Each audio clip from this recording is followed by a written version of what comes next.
Hello बच्चों, welcome to Harsh academy foundation class 9th and 10th। तो last lecture बच्चों मैंने आपको कंप्लीट करवाया था इंटेक्स के जो इलेक्ट्रिसिटी का न्यू एनसीईआरटी के अकॉर्डिंग जो क्वेश्चन थे, सभी क्वेश्चन मैंने आपको कंप्लीट करवा दिया। अगर आपको इंटेक्स के क्वेश्चन में कोई प्रॉब्लम है तो आप चैनल पे विजिट कीजिए और चैनल पे विजिट करने के बाद आपको प्लेलिस्ट चेक करना है इलेक्ट्रिसिटी क्लास 10th का। वहां पे आपको जितने भी क्वेश्चन है सभी क्वेश्चन मैंने आपको कंप्लीट करवाया है।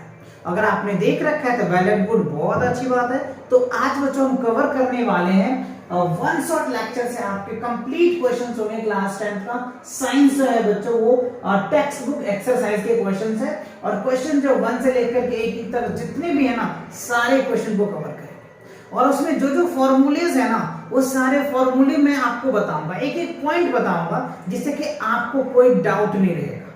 राइट, तो चलिए, तो ये जो पेज नंबर है 193 है एंड 194 है, राइट, इलेक्ट्रिसिटी का। तो चलिए स्टार्ट करते हैं सबसे फर्स्ट क्वेश्चन से, है ना, क्या आपसे पूछा जा रहा है। राइट, चलिए, तो इसके क्या है, पहला क्वेश्चन आपके सामने ये रहा बच्चों। काफी इंपॉर्टेंट क्वेश्चन है और ये बच्चों आपके एग्जाम के पॉइंट ऑफ व्यू से काफी अच्छे हैं। आपको वन शॉट में आपके सारे एक्सरसाइज रिवीजन हो जाएगा जिससे कि आपको अच्छे से अच्छे स्कोर कर पाओगे इस चैप्टर के अकॉर्डिंग। राइट, तो चलिए, और ये क्वेश्चन जो है ना काफी इंपॉर्टेंट है क्योंकि आपको पता है जितने भी आप YouTube पे कई वीडियोस देखते होंगे ना, तो सबका ये रिकमेंडेशन होता है कि बच्चों first of all you will cover the NCERT. तो आपको पहले एनसीईआरटी कवर करना है क्योंकि 60% सिलेबस एनसीईआरटी से ही होता है। बाकी जो 40% है ना बच्चों, वो आपको अलग से आ जाता है, बट 60% तो आपके एनसीईआरटी से ही क्वेश्चन टैली करता है। सबका जितने भी आप अगर यूट्यूब पर देखते होंगे या फिर आप लेक्चर अटेंड करते होंगे या आपके क्लास में भी जो सर या मैम पढ़ाते होंगे ना, तो वो भी आपको बताते हैं कि 60% आपके एनसीईआरटी से ही आएंगे। बाकी जो क्वेश्चन 40% है थोड़ा सा ट्रिकली आ जाता है। तो एनसीईआरटी कवर करना बहुत जरूरी है। तो अगर एनसीईआरटी के अगर आप मैथ्स या साइंस आपको कंप्लीट पढ़ना है तो इस चैनल पे आपको मैथ्स और साइंस कंप्लीट पढ़ाए जाएंगे। राइट, तो चलिए देखते हैं। पहला क्वेश्चन कह रहा है a piece of wire of a resistance R is cut into 5 equal parts. ठीक है, कह रहे एक पीस ऑफ वायर है रेजिस्टेंस का जिनको 5 इक्वल पार्ट में डिवाइड कर दिया है। ठीक है, these part are connected in a parallel, और वो पार्ट जो है पैरेलल में कनेक्टेड है। ठीक है, if the equivalent resistance of the combinations is R dash, जो उनका इक्विवेलेंट रेजिस्टेंस आएगा R dash, then the ratio R और आर डैश का क्या होगा। ये तो बच्चों क्वेश्चंस था। ठीक है, चलिए अब जो जो क्वेश्चन कह रहे हैं ना, देखो इस तरह के क्वेश्चन होते हैं ना, तो एक दो बार आप जरूर रीड करो जिससे कि आपको एक माइंड में एक आइडियाज लग जाएगा कि क्वेश्चन में क्या पूछा जा रहा है। राइट, चलो again I repeat it, a piece of wire, resistance जो है एक वायर ले लो, एक पीस हमने ले लिया। ठीक है, अब इसका जो रेजिस्टेंस है ना बच्चों, वो हमें आर दिया हुआ है। ठीक है, समझिए, a piece of wire of resistance R cut into 5 equal parts.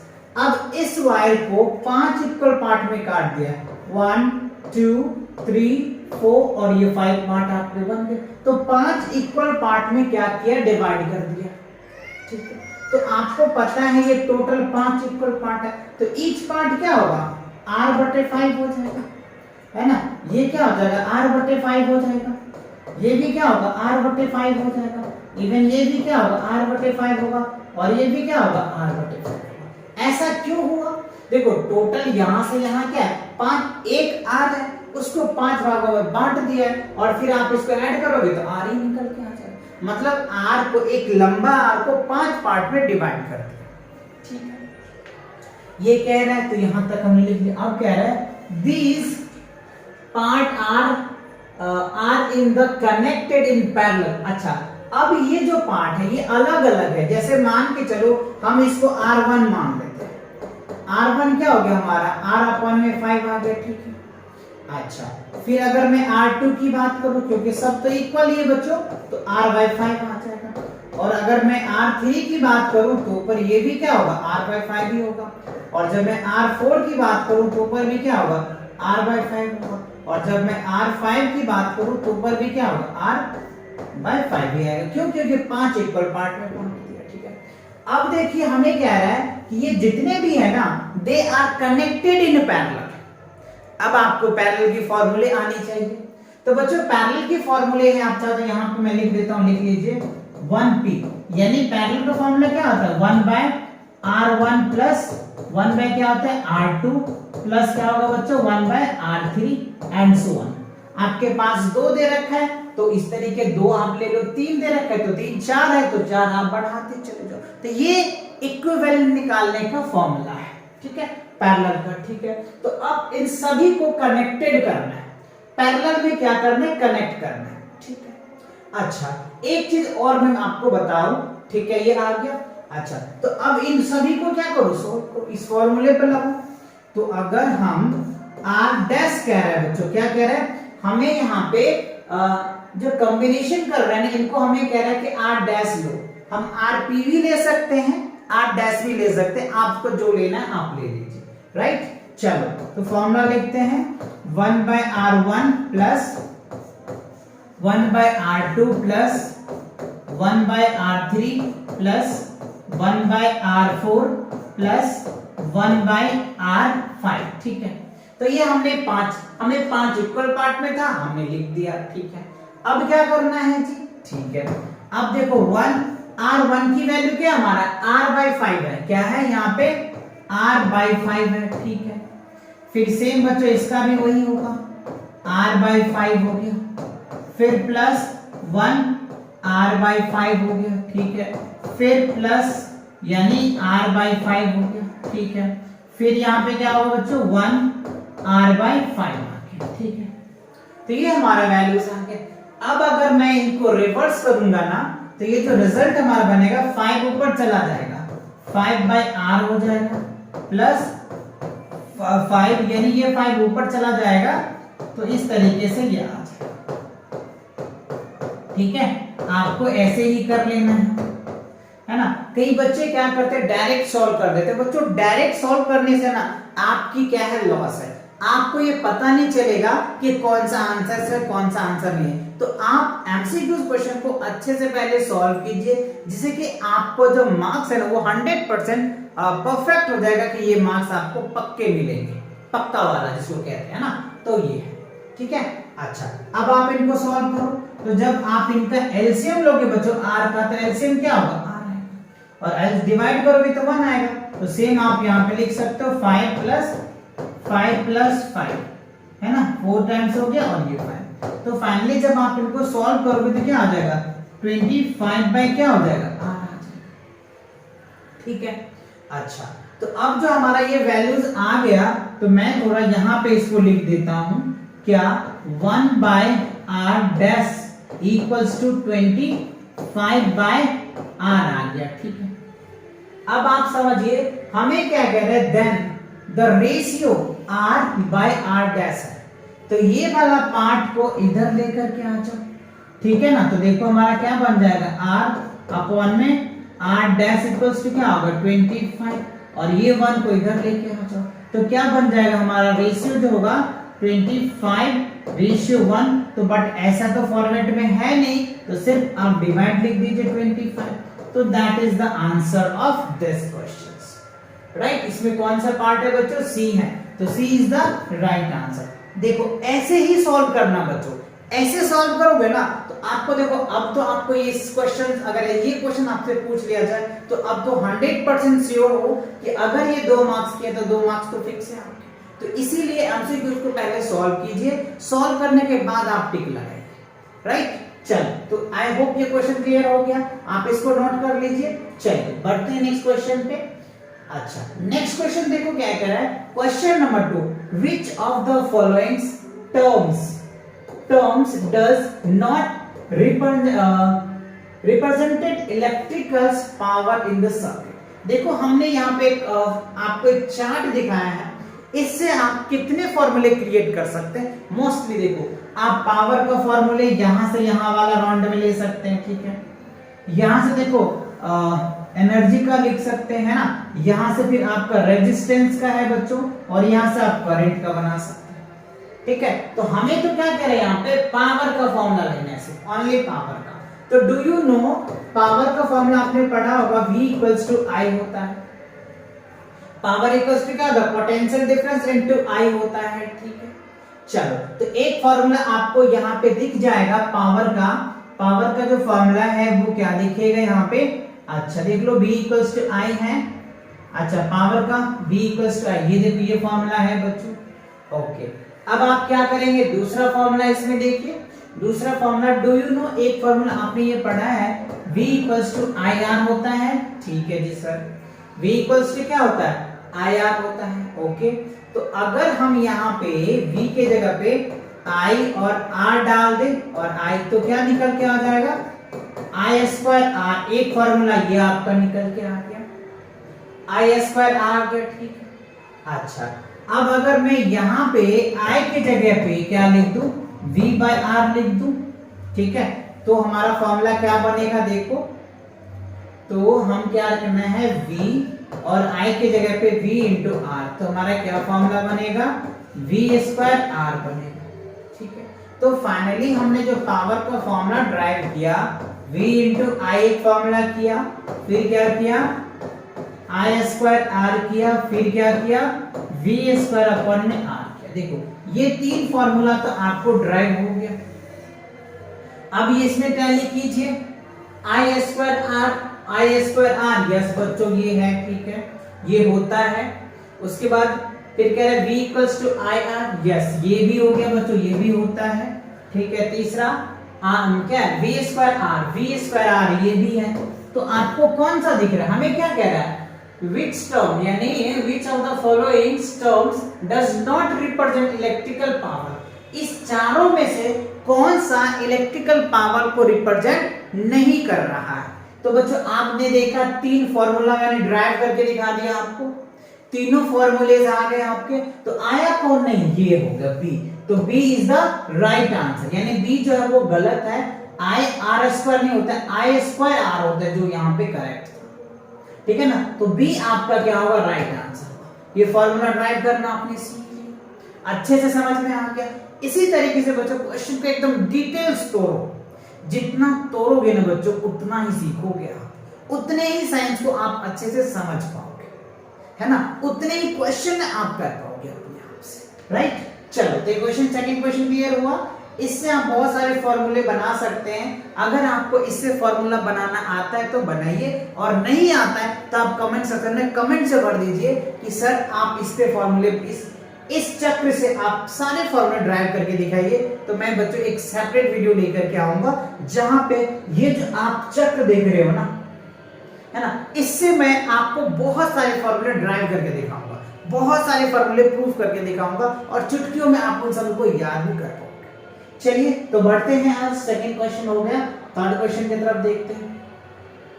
अब देखो थर्ड क्वेश्चन में क्या है, an electrical bulb is rated, right, एक इलेक्ट्रिकल बल्ब है जिनका जो पोटेंशियल जो है V दे रखा है 220 वोल्ट, ठीक है, एट 100 वोल्ट के लिए, ठीक है, when it is operate on 110 volt, the power consumed will, अच्छा पावर कितना कंज्यूम करेगा, ध्यान से समझिए। केस फर्स्ट ले लेते हैं, है ना, और केस सेकंड ले लेते हैं। देखो फर्स्ट केस में हमें जो वोल्टेज दे रखा है वो कितना है, 220 वोल्ट है, ठीक है। तो पावर कितना यहाँ पे कंज्यूम हो रहा है, 100 वोल्ट का, ठीक है। अच्छा सेकेंड केस में क्या रहा है, जो पोटेंशियल है ना बच्चों वो आपको दे रखा है 110 वोल्ट, ठीक है। तो हमसे पूछा जा रहा है कि यहाँ पे पावर कितना कंज्यूम करेगा, बस ये बात है ना। तो हमें क्या करना पड़ेगा बच्चों, आपको थोड़ी सी याद दिलानी पड़ेगी। क्या सर, क्या याद दिलानी पड़ेगी, तो देखो पावर का फॉर्मूला अभी मैंने आपको बताया था, क्या, V स्क्वायर अपॉन में R, याद है या नहीं है, अब भी ड्राइव करके बताया था, तीन फॉर्मूले ड्राइव किए थे पावर का, V इंटू I किए थे, है ना, उसके बाद V स्क्वायर ये किए थे, I स्क्वायर R भी किए थे, तीन फॉर्मूले मैंने आपको ड्राइव करवाया था। एक तो ये करवाया था, एक P इक्वल्स टू VI होता है, और एक क्या होता है बच्चों, एक हमने लिखाया था I स्क्वायर R, ये तीनों फॉर्मूला अभी हमने आपको ड्राइव कराया था। तो देखो ये दोनों हम तो यूज नहीं कर पाएंगे, क्यों? क्योंकि इसमें हमारा वैल्यू नहीं दे रखा ना, ये वाली वैल्यू दे रखा है तो हम यहां से निकाल सकते हैं। देखो यहाँ पे P दे रखा है हमारे पास, ठीक है, और V दे रखा है, तो यहां से हम R निकाल लेंगे। यस, तो यहाँ पे R इक्वल्स टू क्या निकल के आ जाएगा, V स्क्वायर अपॉन में P, पावर आ जाएगा, ठीक है। अच्छा, अब आप यहाँ पे देखिए तो हमें V की वैल्यू कितनी है, 220 वोल्ट है, और यहाँ पे स्क्वायर है तो एक बार और आप लिख दो, ठीक है, और पावर कितना दे रखा है, 100 वॉट दे रखा है, तो इस जीरो से ये जीरो कैंसिल, ये जीरो से ये कैंसिल। देखो 22 को 22 से मल्टीप्लाई करोगे तो 484 ओम आ जाएगा, ठीक है, क्योंकि रेजिस्टेंस का जो ऐसा यूनिट होता है ना बच्चों, ओम होता है, ये ध्यान रखना आप, है ना। रेजिस्टेंस का जो ऐसा यूनिट होता है ना वो क्या होता है, ओम होता है। समझ आ रहा है ना, रेजिस्टेंस का जो ऐसा यूनिट होता है वो ओम होता है, तो ये हमने लिख दिया। अब देखो हमारे पास रेजिस्टेंस आ गया, ठीक है जी, वोल्टेज है हमारे पास, ठीक है, अब हमें पावर चाहिए, तो अब हम फिर फॉर्मूला क्या लगाएंगे, ये वाला फॉर्मूला लगा देंगे, राइट। चलो, तो पावर इक्वल्स टू क्या निकल के आ जाएगा, V स्क्वायर, इस जगह पे हम V क्या लेंगे, 110, है ना, और रेजिस्टेंस हमारा कितना है, क्योंकि हमारा यहां से अगर हम पावर निकालते हैं तो पावर का फॉर्मूला क्या होगा, V स्क्वायर अपॉन में R हो जाएगा, अभी हमने प्रूफ दिखाया आपको। अच्छा, तो यहाँ पे 484 आ जाएगा, ठीक है। अब देखो इसको कैसे सॉल्व करोगे, तो आप इनको क्या करो बच्चों, मल्टीप्लाई करो 11 into 11। देखो आप ध्यान से समझिएगा क्या रिजल्ट बनने वाला है हमारा, है ना। 11 into 11 क्या हो जाएगा, 1 to 1 आ जाएगा। 11 into 11 क्या होगा, 1 to 1, और यहाँ पे क्या हो जाएगा, 100 आ जाएगा, 2 जीरो लगा सकते हैं आप, ठीक है। या फिर आप क्या कर सकते हैं, सिंपल सी भाषा में इनको डिवाइड करके देख लो, है ना। 11 से डिवाइड करो, इससे इसको डिवाइड कर दो, तो यहाँ पे क्या हो जाएगा, 11 से अगर इसको डिवाइड करोगे तो 11 4 जा 44, ठीक है, फिर 44 आ गया, ठीक है। अब ये हमने 11 से इसको डिवाइड कर दिया, ओके, और ये हमारा क्या हो जाएगा, इसको हमने 11 से डिवाइड किया तो हमारे पास ये 10 बच गया, ठीक है। अच्छा, फिर इससे डिवाइड कर दो, अच्छा, ये जो है बच्चे 11 से डिवाइड करोगे तो कैसे बनेगा, ये 11 से तो डिवाइड हमारा हो जाएगा, ठीक है। इसको हमने ये कर दिया, इनको थोड़ा सा तोड़ देते हैं, आप थोड़ा यहाँ पे कंफ्यूज हो जाओगे। 11 into 10 कर देते हैं, 11 into 10 कर देते हैं ना, जिससे कि आप समझ पाओगे।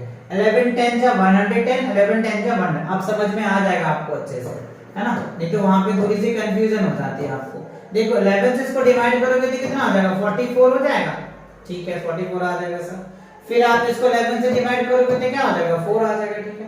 अब देखो ये 2 से हो जाएगा तो ये 5 हो जाएगा, फिर इसको 2 से कर दो 5 हो जाएगा, तो 5 into 5 आ गया, क्या आया, 5 into 5, तो 5 into 5 क्या हो जाएगा, 25, और पावर का है तो ये क्या हो जाएगा, वॉट आ जाएगा, तो क्या हो जाएगा हमारा आंसर 25 वॉट हो जाएगा। समझ आया क्या, तो ये क्या होगा 25 वॉट हो जाएगा। समझ आया क्या, आया कि नहीं, कमेंट सेक्शन में कमेंट करके बताओ, यस सर अगर समझ आया तो बोलो, नहीं तो फिर आप नहीं भी बोल सकते हो, कोई दिक्कत नहीं है ना। नेक्स्ट वीडियो में हो सकता है मैं इसको और अच्छे तरीके से आपके लिए एक्सप्लेनेशन लेकर के आऊं।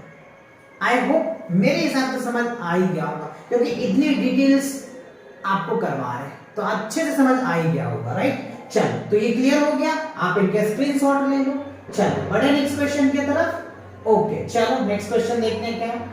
अच्छा, नेक्स्ट क्वेश्चन देखो बच्चों, ये जो है ना एक थ्योरीज बेस है, थोड़ा सा आपको लंबा दिया हुआ है। क्वेश्चन जो बड़ा होता है ना उसका आंसर बहुत छोटा होता है, बहुत क्विकली होता है, ये चीजें आपको ध्यान रखना। Okay, sure. Here is that two conducting wire of the same materials and of equal length, ठीक है, equal length and equal diameters are first connected in series. अच्छा, पहले जो है बच्चों उसको सीरीज में कनेक्ट करना है, ठीक है, एंड देन पैरेलल, फिर उसको पैरेलल में भी करना है, इन the circuit across the same potentials.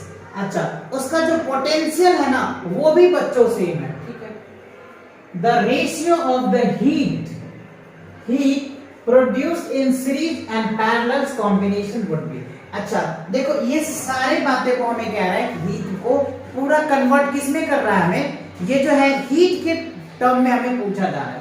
तो आप चलिए एक बार फिर से मैं पढ़ के दिखाता हूँ। टू कंडक्टिंग वायर है, 2 कंडक्टिंग वायर है, तो उनको पहले आपको क्या करना पड़ेगा, सीरीज में निकालना पड़ेगा और पैरेलल में निकालना पड़ेगा। तो समझिए, अगर 2 वायर है हमारे पास, जैसे मान लो R1 है और R2 है, दोनों सेम है, दोनों रजिस्टर सारे चीजें सेम है, तो अगर हम सीरीज की बात कर ले तो क्या हो जाएगा, R प्लस क्या हो जाएगा R, तो हमारा क्या निकल के आ जाएगा, 2R निकल के आ जाएगा। ठीक है, और रेजिस्टेंस इन पैरेलल की बात करें तो क्या होगा, तो रेजिस्टेंस पैरेलल के लिए मैं फॉर्मूला क्या बताया था, R1 प्लस क्या बताया था, R2 बताया था आपको, तो क्या होगा 1/R प्लस क्या होगा बच्चों 1/R, राइट। जब आप इसको सॉल्व करेंगे तो क्या होगा, एलसीएम ले लो R, तो 1 प्लस क्या होगा 1 यानी 2 क्या होगा R, यानी आप इनको क्या करते हैं, यानी फाइनली आप इनको जब सॉल्व करते हैं तो ये 1/P निकल के आता है ना, 1/P, और जब आप इनको RP निकालेंगे तो क्या होगा, उल्टा हो जाएगा, R/2 आ जाएगा, क्या होगा R/2। तो ये आपका क्या हो गया, रेजिस्टेंस इन पैरेलल आ गया, राइट, और ये रेजिस्टेंस इन सीरीज में आ गया।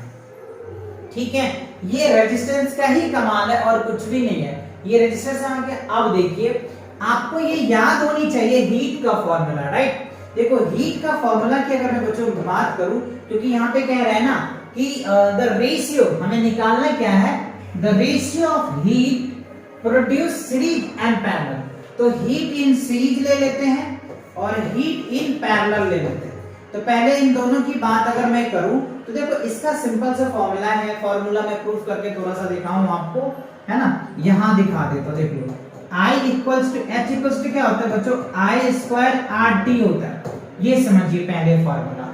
हीट का क्या होता है, I स्क्वायर RT होता है, बट हमें किस में लाना है, पोटेंशियल भी लाना है, तो पोटेंशियल वाला फॉर्मूला लगाना पड़ेगा। तो और इसमें देखो थोड़ा सा चेंज करो, थोड़ा चेंज क्या करोगे, एक चीज और देखो, V इक्वल्स टू क्या होता है, IR आपने पढ़ा है, V इक्वल्स टू क्या होता है IR, तो थोड़ा सा मैं इनको अरेंज और करके दिखाऊं, तो हमने I स्क्वायर को क्या लिख सकते हैं, समझिए कैसे हम बनाते हैं फॉर्मूले को, I इंटू आई लिख सकते हैं ना जी, तो हमने इसको लिखा I और R लिख दिया, इसको एक साथ रखेंगे। अब देखिए, तो अब जब मैंने इसको एक साथ रखा तो I और ये क्या हो गया, V और T आ गया, यस सर।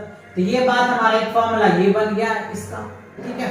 अब एक चीज और देखिए, इसी जगह पे हम क्या करेंगे, हमें इसमें तो I की कहीं बात ही नहीं हो रही है, तो I को हम रिमूव करना चाहेंगे, तो I का यहाँ से फॉर्मूला निकालोगे तो क्या होगा, V/R हो जाएगा, यस। तो इस फॉर्मूले को यहाँ पे बैठाऊं तो ये क्या निकल के आ जाएगा, V हो जाएगा R इंटू क्या हो जाएगा V, और ये हो जाएगा T। तो फाइनली जो फॉर्मूला होगा वो V स्क्वायर R अपॉन क्या हो जाएगा T। तो ये वाला फॉर्मूला जो है ना इसमें लगने वाला है, ये वाला फॉर्मूला जो है आपका हीट का हम लगाएंगे, क्योंकि इसमें रेजिस्टेंस की बात हो रही है, किसकी बात हो रही है, रेजिस्टेंस की बात हो रही है, इसलिए हम इसमें ये फॉर्मूला लगाएंगे, ठीक है। वैसे फॉर्मूला ये भी होता है, ये भी होता है, बट ये फॉर्मूला हम लगाएंगे तो हमारा रिजल्ट नहीं आएगा, क्योंकि ये हमें पैरामीटर्स ही नहीं दिया हुआ। तो कई बच्चे फटक से ये वाला लगा देंगे, ये वाला लगा देंगे और आंसर गलत आ जाएगा। तो जो फॉर्मूला लगेगा बच्चों वो ये वाला लगेगा, और कैसे आया ये भी मैंने आपको बताया। अब चलिए इसको इनका क्या कह रहे हैं, रेशियो के फॉर्म में बताना है, तो रेशियो के जो फॉर्म में बताना है ये रेशियो हम ले लेते हैं और इसके अकॉर्डिंग सॉल्व कर लेंगे, क्योंकि यहाँ पे सारे बातें सेम भी कह रहा है आपको। तो चलिए यहाँ पे हम लिखते हैं, अगर हम सीरीज की बात करें तो क्या निकल के आ जाएगा V, और यहाँ पे जो R है ना वो सीरीज का ले लेंगे और ये T हो जाएगा, ठीक है। अच्छा V स्क्वायर है तो V स्क्वायर ले लो, फिर यहाँ पे क्या होगा V square resistance in parallel हो जाएगा और ये T आ जाएगा। इतनी बात समझ में आया, रेजिस्टेंस यानी हीट सीरीज का और पैरेलल का हमने निकाला, तो जो हमारा फॉर्मूला था ये हमने फॉर्मूला लिख दिया, एक बार हमने S लिखा तो सीरीज हुआ, P लिखा तो पैरेलल हो गया। अब एक बार फिर क्वेश्चन को पढ़िए, आपको सारी चीज समझ आएगा। Two conducting wire of the same materials and of the equal length, and देखो अब यहाँ पे क्या है, लेंथ भी इक्वल्स है एंड इक्वल डायमीटर्स भी है, first with series in connected to parallel, ठीक है, and across the same potential. अच्छा पोटेंशियल भी सेम है, तो ये वाला पार्ट इसके साथ कैंसिल हो जाएगा, और बच्चों टाइम तो ऐसे ही कट जाएगा। तो जो फाइनली आप यहाँ पे देख पा रहे होंगे रिजल्ट क्या हो रहा है हमारा, जो इसका रिजल्ट है ना वो रेजिस्टेंस पे ही डिपेंड कर रहा है, जो मैं यहाँ आपको निकाल करके दिखा रहा हूँ, राइट। अच्छा, तो अब देखो इसका अगर हम रेजिस्टेंस की बात कर ले तो क्या निकल के आ जाएगा, यानी हमारा रेजिस्टेंस इन सीरीज, यानी आप यहाँ पे क्या लिख सकते हैं 1/s अपॉन में क्या हो जाएगा 1/p, rp निकल के आ जाएगा। तो फाइनली अगर आप इसको अच्छे से सॉल्व करके दिखाते हैं तो क्या रिजल्ट निकल के आ जाएगा। चलो तो हमने यहाँ पे लिख दिया 1/rs और इनटू क्या हो जाएगा rp अपॉन में क्या निकल के आ जाएगा।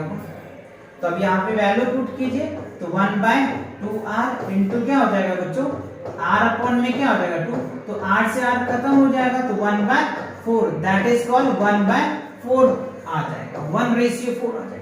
देखो r से r कैंसिल हो जाएगा ना, तो 1 1 जा 1, 2 2 जा 4, 1/4, और 1/4 को अगर आप रेशियो में लिखते हो ना तो 1/4 आएगा। क्या आएगा 1/4।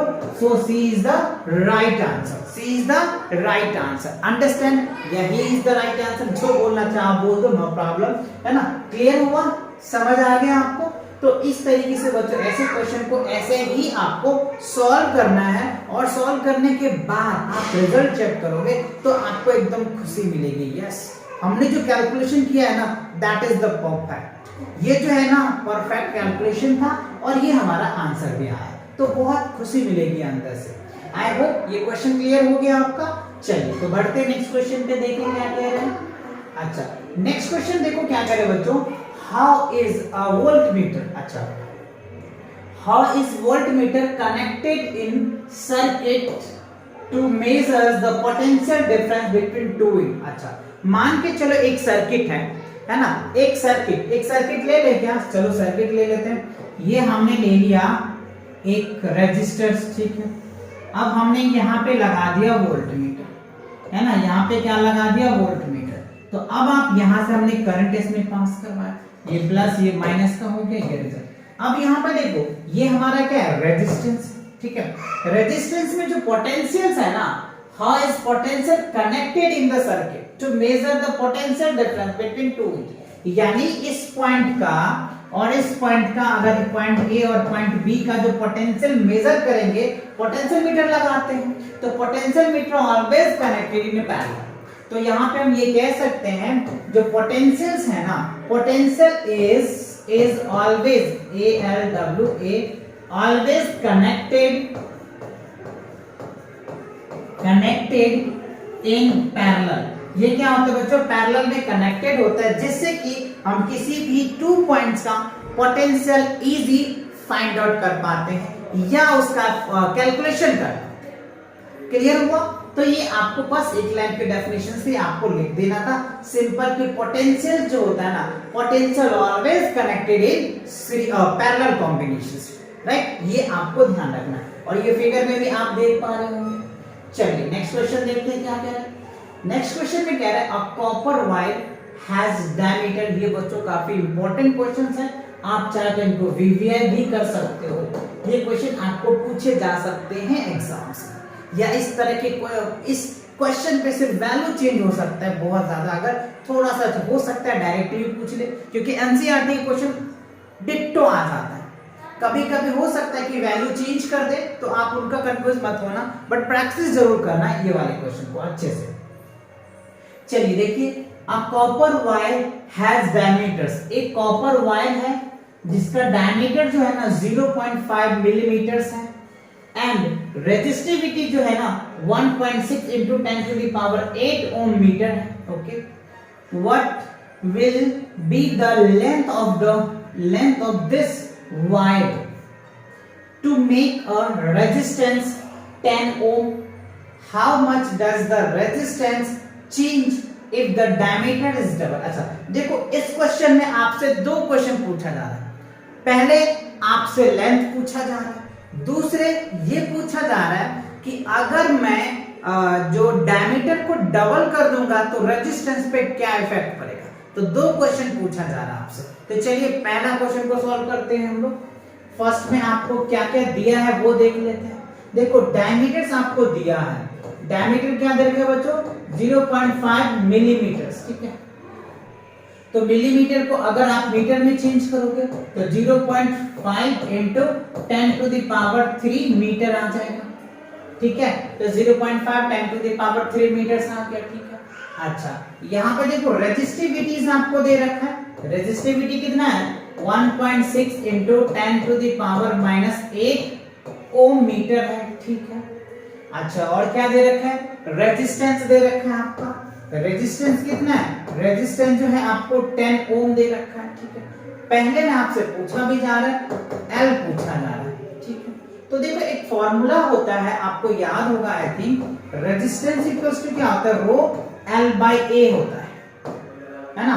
रेजिस्टेंस इक्वल्स टू क्या होता है, रो एल बाय ए।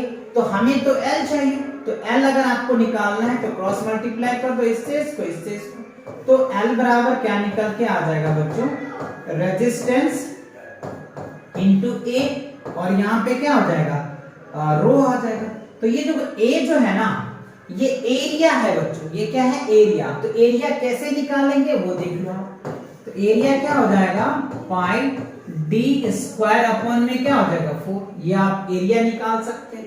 क्यों, क्योंकि यहाँ देखो ना, रेडियस इक्वल्स टू फॉर्मूला क्या होता है, d/2 लिख सकते हो ना जी। रेडियस इक्वल्स टू क्या होगा, डायमीटर बटे 2 होता है। तो डायमीटर बटे 2 का स्क्वायर कर दो 4, तो d अपॉन में 4, ये आपकी वैल्यू निकल के आ जाएगा। तो a की जगह पे आप ये वैल्यू भी मेंशन कर सकते हो, r into pi D square upon में 4 रो लिख सकते हो। ठीक है, ये वैल्यू अब चलो देख लेते हैं इसमें क्या है। अच्छा, पाई की जो वैल्यू होता है बच्चों, ये आपको पता होनी चाहिए वैसे, नहीं तो आप लिख लीजिए 3.14 भी होता है, या फिर 22 अपॉन में 7 भी लेते हैं। वो डिपेंड करता है क्वेश्चन में। अगर क्वेश्चन में दिया है तो ठीक है, नहीं दिया है तो दोनों में से कोई भी वैल्यू ले लो, कोई फर्क नहीं पड़ेगा। ठीक है, अच्छा अब आपको ये हमने ड्राइव करके दिखा दिया। अब क्या करना है आपको, इसमें वैल्यू को सब्स्टिट्यूट करना है। वैल्यू सब्स्टिट्यूट करोगे आपका रिजल्ट आ जाएगा। चलिए देखते हैं। देखो R की वैल्यू कितना है हमारे पास, R की वैल्यू हमें दे रखा है 10 ओम। अभी हम यूनिट नहीं लिखेंगे, सिर्फ वैल्यू लिखेंगे। अच्छा, पाई की वैल्यू मैं 3.14 लेता हूं, आप चेक कर लेना, है ना। अच्छा, उसके बाद d स्क्वायर है, तो d की वैल्यू क्या है हमारे पास 0.5 मीटर। तो यानी स्क्वायर मतलब क्या हो गया, चीजें को 2 बार लिखा जाता है, तो आप ये लिख सकते हो 0.5 इंटू 0.5, और 10 टू द पावर 3 को अगर स्क्वायर करोगे तो 10 टू द पावर -6 आ जाएगा। ठीक है, ये आ गया। ओके, अब आपके पास 4 है, क्या लिखेंगे 4, और रो की वैल्यू कितनी है हमारे पास 1.6 into 10 to the power 1.6 into 10 to the power -8 है। ठीक है, अच्छा अब आप इसको फाइनली आप अच्छे से सॉल्व कर लेना, कैलकुलेशन करोगे ना तो अप्रोक्सीमेटली बच्चों 122.65 आ जाएगा। ये आपके मीटर्स आएंगे। ठीक है, आप इन सभी को मल्टीप्लाई कर लेना, मल्टीप्लाई करोगे तो ये सारे वैल्यू मल्टीप्लाई करके डिवाइड कर देना, ये रिजल्ट आ जाएगा। राइट, और अगर इसको आप अप्रोक्सीमेटली लिखते हो तो 1.2 एंड 7 मीटर आप लिख सकते हो राउंड ऑफ करके। तो फाइनली जो आपका लेंथ आएगा ना वो क्या निकल के आ जाएगा 122.7 मीटर आ जाएगा। तो पहला आंसर तो आपका निकल के आ गया, what will be the length of this wire tape in resistance 10 ओम। ठीक है, ये आगे क्लियर, पहला आंसर खत्म। अब देखिए दूसरा में क्या है, how, right, how much does the resistance change if diameter is double। अगर डायमीटर्स को डबल कर देते हैं तो क्या आएगा, डायमीटर को अगर आप डबल करते हैं तो क्या रिजल्ट आएगा। तो सिंपल सी बात है, आप यहाँ पे देख लीजिए, इसका जो है हम यहाँ पे कर लेते हैं, जो डायमीटर्स है ना वो कह रहे हैं हमारा डबल हो जाता है, यानी हमारा d है, d dash equals to 2 into d हो जाता है। तो डू यू नो, अभी हमने आपको रेजिस्टेंस इक्वल्स टू क्या बताया था, रो एल बाय ए बताया था, है ना। ए मतलब क्या हो गया, एरिया। क्या मतलब हो गया, एरिया आ गया आपका। तो हमने यहाँ क्या कहा कि रेजिस्टेंस इनवर्सली प्रोपोर्शनल टू क्या होता है, एरिया का होता है। और एरिया जो होता है ना बच्चों, वो क्या होता है आप वो देख लीजिए, है ना। थोड़ा सा मैं यहाँ कर दूं तो क्या होता है, पाई डी स्क्वायर, है ना, पाई डी अपन में क्या होता है 4, ये आपने पढ़ा है। तो रेजिस्टेंस क्या हो गया 1/4 आ जाएगा, सिंपल सी बात है। तो आप यहाँ पे लिख सकते हैं जो रेजिस्टेंस है वो क्या आ जाएगा 1/4 आ जाएगा, सिंपल आप ये लिख सकते हो, ये आंसर हो जाएगा, है ना। यानी आप ये कह सकते हो कि अगर डायमीटर्स को डबल करेंगे ना तो जो रेजिस्टेंस है वो 1/4 हो जाएगा। क्यों होगा? क्योंकि ये इनवर्सली प्रोपोर्शनल है। क्या है? इनवर्सली प्रोपोर्शनल है। इस वजह से आप अगर डायमीटर्स को आप डबल कर दोगे ना, डायमीटर्स को आप डबल कर दोगे तो जो रेजिस्टेंस है ना वो क्या होगा 1/4 आ जाएगा। दैट्स इट, यही आपको बताना। कैसे आया? समझ में आया? इनवर्सली प्रोपोर्शनल है इस वजह से, राइट। चलो फॉर्मूले भी मैंने आपको ड्राइव करके दिखा दिया। 1/एरिया क्या होता है पाई d²/4, अभी मैंने आपको लिख करके दिखाया था ना, ये देख लो बच्चों। अभी हमने फॉर्मूला भी आपको प्रूफ करके दिखाया था, ये देखो एरिया निकाल के दिखाया था यहाँ, ठीक है ना। तो आपका ये वाला 4 उससे चला जाएगा तो 1/4 हो जाएगा। तो सिंपल दूसरा का आप ये कह सकते हो क्या हो जाएगा 1/4 हो जाएगा, ठीक है। प्रूफ करना चाह रहे हो प्रूफ हो जाएगा। जैसे आप इस रेजिस्टेंस को प्रूफ करके सकते हो, वैल्यू पुट कर तो आपका आ जाएगा। ये 10 का 4th पार्ट क्या होगा 2.5 ही तो आएगा। चेक कर लो ना, 10 को 4 से डिवाइड करो, देख रिजल्ट आ जाएगा। दोनों से दूध का दूध पानी का पानी एकदम ऑन द स्पॉट हो जाएगा। प्रूफ करके देख लो, चेक करके देख लो, सारे आंसर करेक्ट हो जाएंगे। क्लियर होगा? चलो तो ये क्वेश्चन क्लियर हुआ, काफी इंपॉर्टेंट है बच्चों। इस क्वेश्चन को मैं अगेन बोल रहा हूं, आप इनको अच्छे से प्रैक्टिस करना, 1-2 बार तो जरूर प्रैक्टिस कर लेना, राइट। चलिए तो बढ़ते हैं नेक्स्ट क्वेश्चन की तरफ। अगला क्वेश्चन क्या कह रहे हैं देखो, the value of current I, the value of current I flowing in the given resistor, ठीक है, okay, for the corresponding value of the potentials difference V across the resistors are given below। यहाँ पे देखो एक tables आपको दिया है बच्चों, यहाँ पे क्या दिया हुआ है, एक टेबल्स दिया हुआ है V का, दिया हुआ है I का। यहाँ पे जो I होता है वो आपको पता है करंट होता है, करंट को हम लोग एम्पियर में मेजर करते हैं। ये हमें एक बार 0.5 उस रीडिंग लिया गया, एक बार 1.0 रीडिंग लिया गया, एक बार 2.0 रीडिंग लिया गया और उसके अकॉर्डिंगली लिया गया। अब यहाँ पे देखो वोल्ट लिया गया, तो एज अ कंपेयर है, ठीक है। ये आपको करंट और वोल्ट दोनों दिया हुआ है, ठीक है। अब हमें क्या कह रहा है, plot the graph between V and I, calculate the resistance of the register, और इसका रेजिस्टेंस भी कैलकुलेट करना। तो आपको पता है V और I इन दोनों का जो होता है ना, ओम्स लॉ का ग्राफ आपने पढ़ा होगा, है ना बच्चों, है ना, ओम्स लॉ आपने पढ़ा होगा। तो ये हमने इस साइड जो है इसको पोटेंशियल को लेते हैं और इधर जो हमने करंट को ले लिया, ठीक है, I को ले लिया। अब आप इनको अच्छे से ड्राइंग बना लेना, सुंदर सुंदर ड्राइंग बनाना आप बच्चों, है ना। आप इस तरीके से हमने वैसे एक मेंशन कर दिया वैल्यू, इस तरीके से हमने एक वैल्यू दिखा दिया आपको, आप अच्छे से बनाना, क्योंकि आपको पता है इन दोनों के बीच के रेजिस्टेंस इक्वल होता है, तो जो ग्राफ होगा ना वो डायरेक्टली प्रोपोर्शनल होता है ना, ये आपको पता है। एक मिनट, ये जो वैल्यू होगा ना ये डायरेक्टली प्रोपोर्शनल हो जाएगा, V directly proportional to I होता है ओम्स लॉ में, आपको पता है, राइट। चलिए तो हम इसका रेजिस्टेंस निकाल लेते हैं, एक का भी चेक कर लेते हैं, इसका भी चेक कर लेते हैं। तो हमें पहला, अगर हम इस केसेस में रेजिस्टेंस निकालते हैं तो रेजिस्टेंस इक्वल्स टू क्या होता है, हमने फॉर्मूला बताया था, V इक्वल्स टू क्या होता है IR होता है, राइट।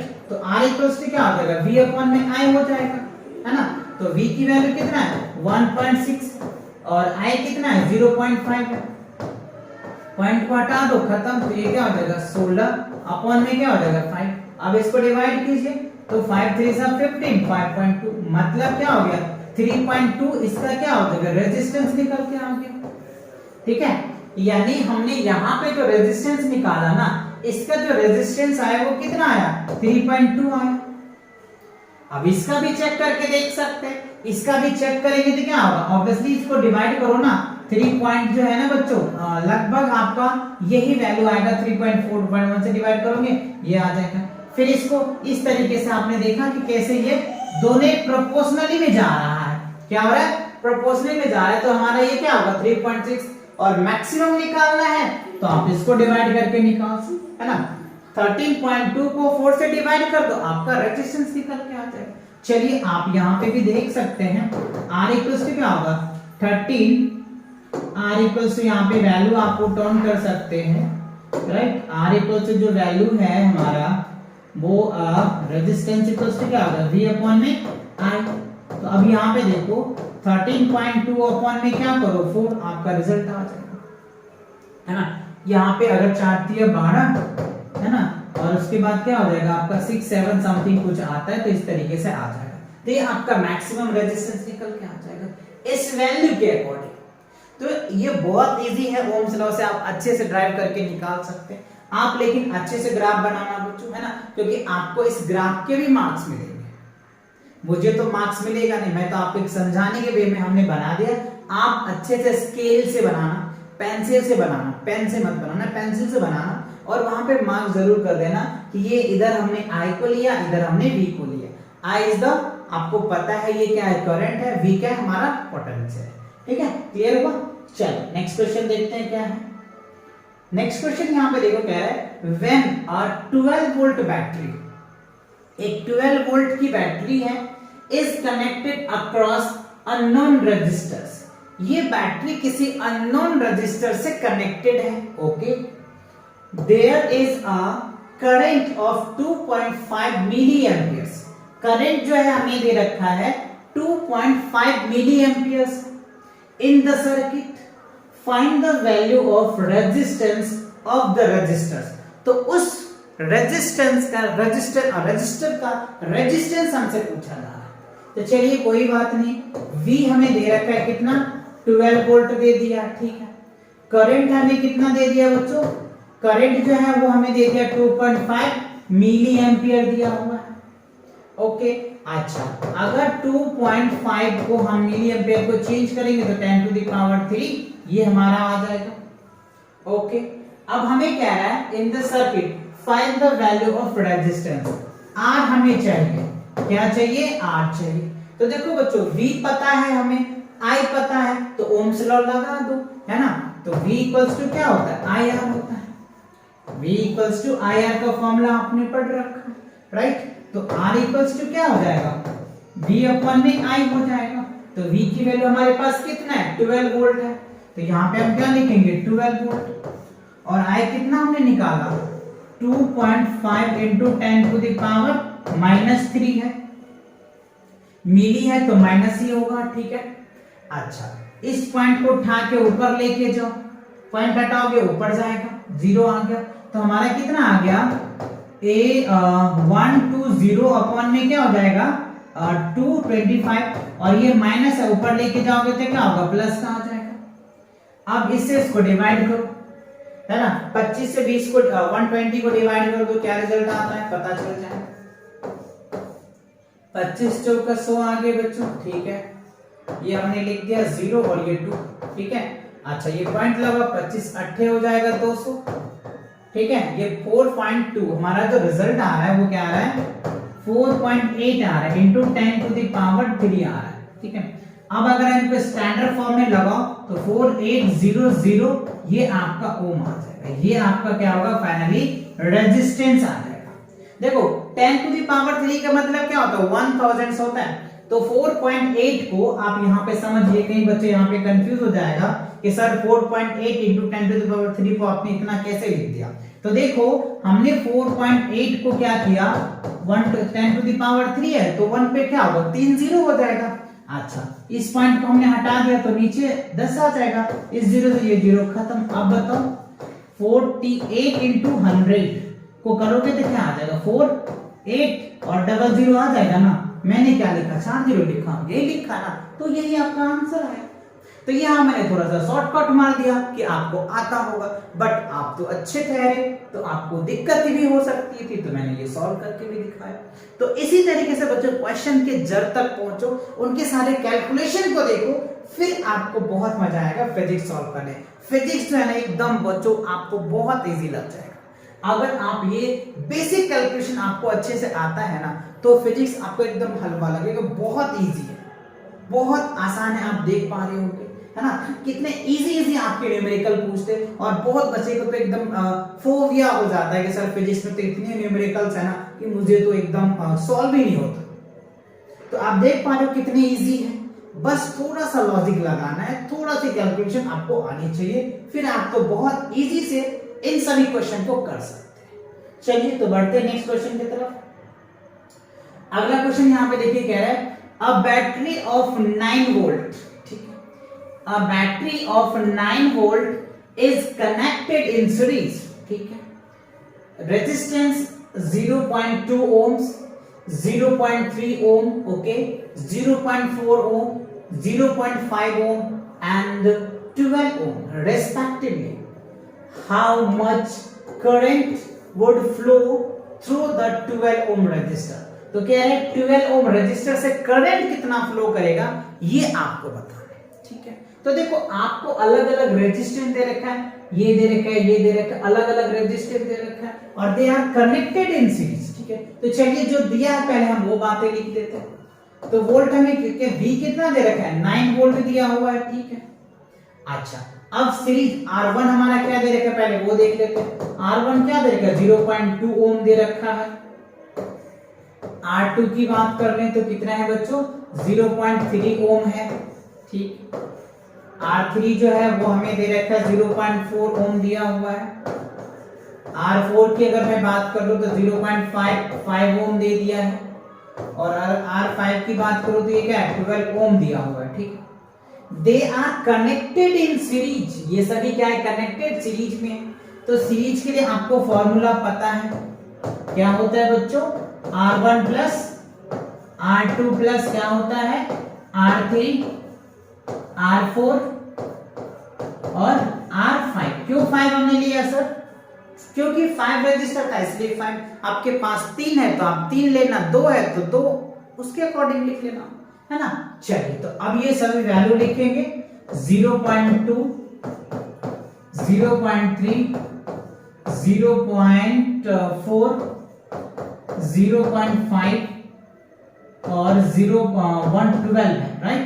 तो अब देखो यहां पे एडिशन करने में अक्सर बहुत बच्चे यहाँ पे फेल हो जाते हैं, बहुत दिक्कत आती है। क्यों? क्योंकि ये पॉइंट जो दे दिया है ना यहाँ पे सभी बच्चे कंफ्यूज हो जाते हैं। तो आपको कंफ्यूज नहीं होना है बच्चों, because you are a smart boy या स्मार्ट गर्ल्स, ओके। कैसे देखिए यहाँ पे क्या है इसको हम पॉइंट लगा के 0 कर देंगे जिससे कि आप समझ पाओगे, है ना। अब देखो आपको इजी लग जाएगा। अब देखो पहले इसको एडिशन में यहां दिखाता हूं आपको। पहले हम 0 लिखेंगे, पॉइंट लिख दिया, उसके बाद 2 है, ठीक है, फिर 0 पॉइंट क्या हमारे पास 3 है, फिर 0.4 है, फिर 0.5। अब यहाँ पे देखो 12 पॉइंट है तो हम यहाँ पे लिखेंगे 1 और ये लिखेंगे 2 और पॉइंट लिख देंगे 0। ये हमारा पार्ट होगा। ये बच्चे कर नहीं पाते और उसकी गलतियां आ जाती है। चलिए तो देखते हैं 5 4 9 है ना, 9 9 3 12 2 14, यहाँ पे आ गया 4, ठीक है, 5 5 10 7 14, ठीक है, कैरी 1 तो यहाँ पे कितना आ जाएगा 13.4 आ गया। यानी टोटल जो हमारा रेजिस्टेंस आया ना बच्चों वो 13.4 आ गया, 13.4 ओम आ गया, ठीक है। अच्छा अब देखो हमारे पास रेजिस्टेंस आ गया सीरीज वाला, ठीक है। अच्छा हमारे पास पोटेंशियल्स आ गया, ठीक है। अब हमसे क्या पूछ रहा है वो बात देख लेते हैं। How much current would flow through 12 ओम। अच्छा करंट कितना पास कर रहा है तो देखो आपको फॉर्मूला मैंने बताया था V इक्वल्स टू क्या होता है I R और I इक्वल्स टू क्या हो जाएगा V अपॉन में R, दैट्स इट। तो हमें I निकालना है तो I इक्वल्स टू क्या लिखेंगे V अपॉन में R। तो V कितना हमारे पास 9 वोल्ट है और R कितना हमने निकाला 13.4 निकाला, ठीक है जी।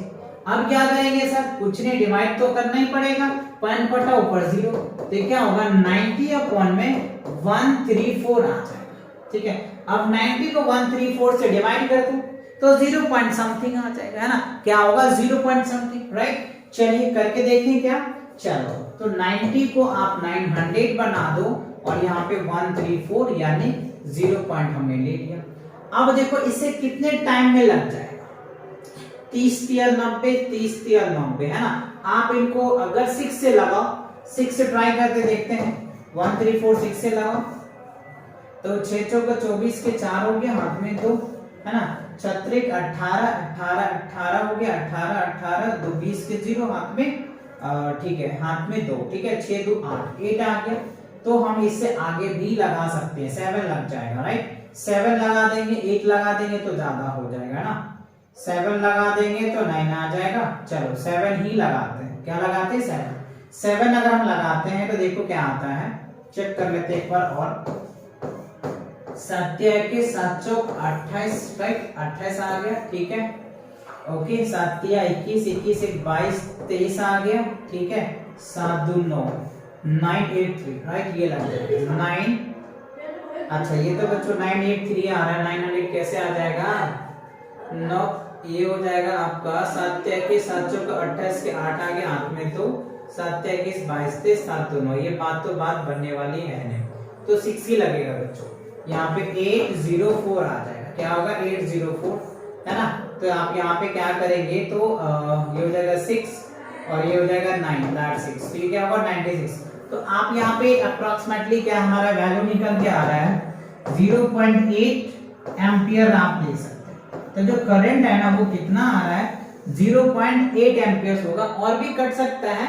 आप यहाँ पे एक वैल्यू लगा दो तो 90 यानी ये वाला पार्ट लग जाएगा, तो आप 87 भी ले सकते हो, क्या लग सकते हो 0.87 भी ले सकते हो। देखो ना 960 है, 938 तो लग जाएगा ना, तो यहाँ पे आप 7 ले सकते हो। तो फाइनली हमें आ गया 0.87, क्योंकि डेसिमल से करंट वैसे भी बहुत छोटा है, तो डेसिमल के बाद आप 1 या 2 डिजिट लिखो तो that is the perfect values होता है राइट।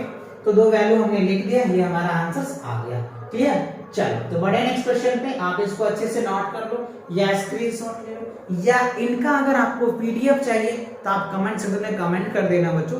इसका पीडीएफ मैं आपको डिस्क्रिप्शन के लिंक में लगा दूंगा, आप वहां से भी देख सकते हो राइट। चलिए, और आपने नोट कर लेते तो बहुत अच्छी बात है।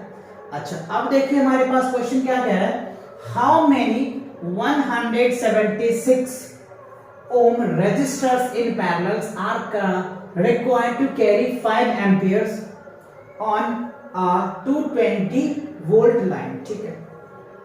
समझिए क्वेश्चन को ध्यान से, क्या कह रहा है हाउ मेनी मतलब कितने ऐसे रजिस्टर जो होंगे पैरेलल में कनेक्टेड होंगे, जिसके लिए हमें कैरी करना पड़ेगा 5 ओम का राइट, सॉरी कह रहे 5 एम्पियर्स ऑन 220 वोल्ट। तो ध्यान रखना एक कंसेप्ट है, पहले वो मैं आपको समझाऊं। अगर पैरेलल के केसेस में ध्यान रखना, पैरेलल के केसेस में क्या होता है बच्चों 1/r प्लस क्या होता है 1/r है ना, प्लस क्या होता है 1/r। अगर ऐसा सेम चलता है, अगर ऐसा बच्चों सेम चलता है, तो हमारा जो रिजल्ट आता है फॉर्मूला होता है Rp इक्वल्स टू क्या होता है n अपॉन में R होता है। ये चीजें आपको ध्यान रखनी है, ये फॉर्मूलेज आपको याद रखनी है अच्छे से। अच्छा इसको मैंने थोड़ा सा उल्टा लिख दिया बच्चों, आप इनको थोड़ा सा इस तरीके से लिख सकते हैं। क्या लिख सकते हैं, Rp का जो फॉर्मूला होता है ना वो ये होता है, क्या ये कि n टर्म्स है ना, तो आप इनको n टर्म्स लिख सकते हैं। तो n टर्म्स आ जाता है, टोटल वैल्यू हम ले लेते हैं इसके केसेस, ठीक है। यानी ये जो फॉर्मूला आएगा Rp इक्वल्स टू क्या हो जाएगा R अपॉन में n आ जाता है, ये फॉर्मूला आता है, ठीक है। ये वाला फॉर्मूला आ जाएगा कब, जब ये R आइडेंटिकल होगा। क्या होगा R जब ये आइडेंटिकल मतलब क्या होता है सेम होगा, जैसे ये कह रहे हैं ना कि 176 रिपीट होता चला जाएगा, तब क्या होगा, ठीक है। चलो तो ये बात हमको समझ में आ गई। अच्छा अब ये फॉर्मूला का यूज कैसे होगा वो दिखाते हैं आप, है ना। हमें यहाँ पे n पूछा जा रहा है, क्या पूछा जा रहा है n पूछा जा रहा है, ठीक है। अच्छा और करंट हमें दे रखा है I कितना है 5 एम्पियर दे रखा है, V कितना है हमारे पास 220 वोल्ट है, ठीक है सर। 20 हमें V दे रखा है 220 वोल्ट, तो पहले हम R निकाल लेते हैं, है ना। पैरेलल वाला रेजिस्टेंस तो क्या हो जाएगा V इक्वल्स टू हमने फॉर्मूला बताया था ना IR, तो इससे निकाल लीजिए, तो V अपॉन में क्या हो जाएगा I। तो V कितना दे रखा है हमारे पास 220 वोल्ट दे रखा है, और I कितना दे रखा है 5। तो इसको करोगे तो क्या होगा 5 चौक 20 5 चौक 20 44 I आ गया। 44 हमारा क्या हो गया रेजिस्टेंस हो गया, ठीक है। अब देखो 44 रेजिस्टेंस आ गया, तो इससे हम यहाँ पे वैल्यू निकाल सकते हैं, क्योंकि हमें पता है ये जो R है ना, ये आइडेंटिकल R है। ये क्या है? R identical, IDENTICAL, identical R है, मतलब सेम R है, ये R ही आता रहेगा। ठीक है, तो इस फॉर्मूले का अगर मैं यूज करूं तो Rp इक्वल्स टू क्या हो जाएगा? R आइडेंटिकल अपॉन में क्या हो जाएगा है, ठीक है। तो Rp हमने कितना निकाल दिया है? 44 निकाला है, और R आइडेंटिकल क्या 176 है, अपॉन क्या हो जाएगा है। अच्छा, अब आप इसको क्रॉस मल्टीप्लाई करेंगे तो वही बात होगा। तो n बराबर क्या होगा? 176 अपॉन में 44। अब आप इससे डिवाइड कर दीजिए तो ये क्या हो जाएगा? 4 आ जाएगा। तो n की वैल्यू क्या निकल के आ गया आपका? 4। That is the answer. मतलब क्या हुआ कि ऐसे जो है ना 4 आइडेंटिकल लेंगे ना तो आपको ये बातें निकल के आएगी। तो फाइनली जो हमारा आंसर आ गया वो n की वैल्यू क्या आ गया बच्चों? 4 आ गया। आप इस फॉर्मूले को चाहे तो अच्छे से रट लीजिए बच्चों, बहुत काम की चीज है, बहुत लंबे कैलकुलेशन बहुत कम समय में और आप इजी से कर पाएंगे अगर ये फॉर्मूले आपको याद होंगे तो। वैसे ये फॉर्मूले जल्दी बताते नहीं है, तो इस फॉर्मूले को जरूर आप अच्छे से याद कर लें। ठीक है, तो ये चीजें क्लियर हो गया, आपको समझ में आ गया, तरीके समझ में आया कैसे आपको सॉल्व करना है। चलिए तो बढ़ते हैं नेक्स्ट क्वेश्चन की तरफ। अगला क्वेश्चन क्या कह रहा है यहाँ पे देखो, कह रहे so how you would connected 3 register each of the resistance 6 ओम। हर एक रजिस्टर जो है ना वो 6 ओम का है। कितने का है? 6 ओम का सभी रजिस्टर्स है that are combinations has resistance. Okay, अच्छा, इसको कॉम्बिनेशन करके हमें क्या लाना है? एक बार 9 ओम लाना है, ठीक है, और एक बार 4 ओम लाना है। तो वो आप तरीके बताएं, है ना, so that how would be connected 3 register. यानी हमारे पास 3 रजिस्टर है, जैसे ऐसे मान लो ना R1 हमारा क्या है? 6 ओम है, R2 क्या है हमारे पास? 6 ओम है, और R3 क्या है हमारे पास? 6 ओम है। ठीक है, ये 3 है। कह रहे तीनों को आप किस तरीके से जोड़ेंगे या किस तरीके से कॉम्बिनेशन करेंगे? तो पहले केसेस में आपका 9 ओम आ जाना चाहिए रेजिस्टेंस, और दूसरे में क्या आना चाहिए? 4 ओम आना चाहिए। तो कैसे कनेक्ट करेंगे सोचिए। चलिए सोचते हैं क्या करेंगे।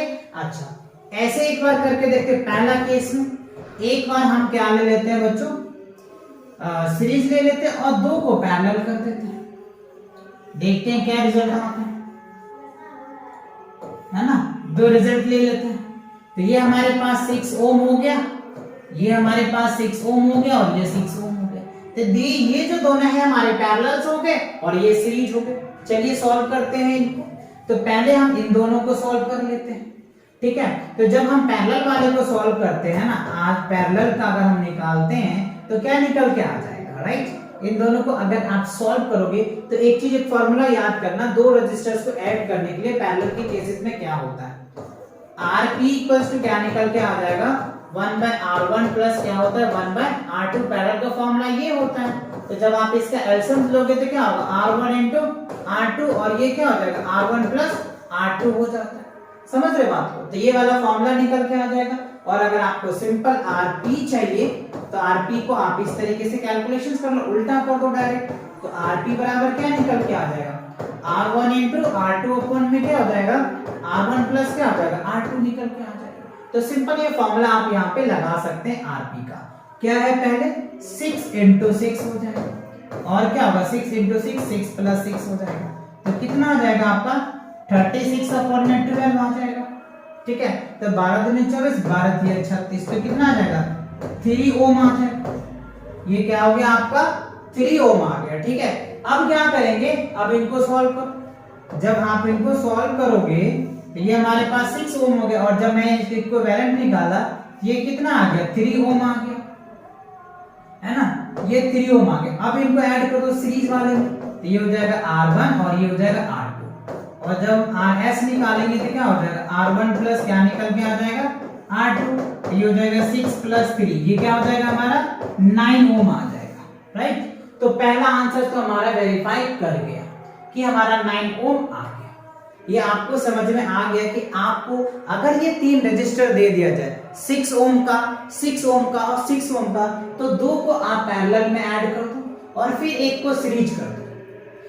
एक को सीरीज में हमने ले लिया, मतलब इन दोनों को पैरेलल सॉल्व किया तो सीरीज आया, फिर ये दोनों सीरीज आया तो 6 और 3 ये 9 हो गया। तो ये आपका पहला पार्ट क्लियर हो गया। आप इसको नोट करो, फिर सेकंड पार्ट को भी देख लेते हैं कि इसको कैसे किया जाए सोल्व। राइट, चलो हो गया, डन, ओके।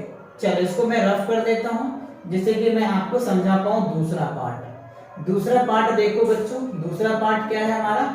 अच्छा, दूसरा हमारा कंडीशन ये है कि हमें क्या लाना है, 4 ओम लाना है। तो इसमें आपको वही 3 रजिस्टर इसमें भी है आपका, है ना। यानी क्या है, R1 जो है हमारे पास 6 ओम दे दिया है, R2 भी जो है हमारे पास 6 ओम है और R3 भी जो है वो हमारा 6 ओम है। ठीक है, अच्छा इसमें हम क्या करते हैं, इसको अगर हम कुछ इस तरीके से सॉल्व कर ले, राइट। अच्छा 2 को सीरीज में कर दें और एक को पैरेलल करके देख लेते हैं। 2 को हमने सीरीज में ले लिया और एक को हमने पैरेलल में ले लिया। ठीक है, कुछ इस तरीके से हमने इसको कनेक्ट कर दिया। ये हमारे पास 6 ओम हो गया, ये 6 ओम हो गया और ये भी हमारे पास 6 ओम हो गया। इस दोनों को अगर आप सीरीज में कनेक्टेड करते हो ना, तो फाइनली जब हम इनको सॉल्व करेंगे ना, तो सीरीज में तो ऐड हो जाएगा, है ना, 6 और 6। तो फाइनली आप इनको सॉल्व करके देखो तो हमारे पास जो रिजल्ट बनेगा, ये आपका एक रेजिस्टेंस आ जाएगा और ये एक रेजिस्टेंस निकल के आ गया। ठीक है, अच्छा ये आप पैट्रिक लगा दो, कुछ भी लगा दो, ये 12 हो गया और ये 6 हो गया। अब दोनों पैरेलल में आ गया। अब इस दोनों पैरेलल को सॉल्व करो।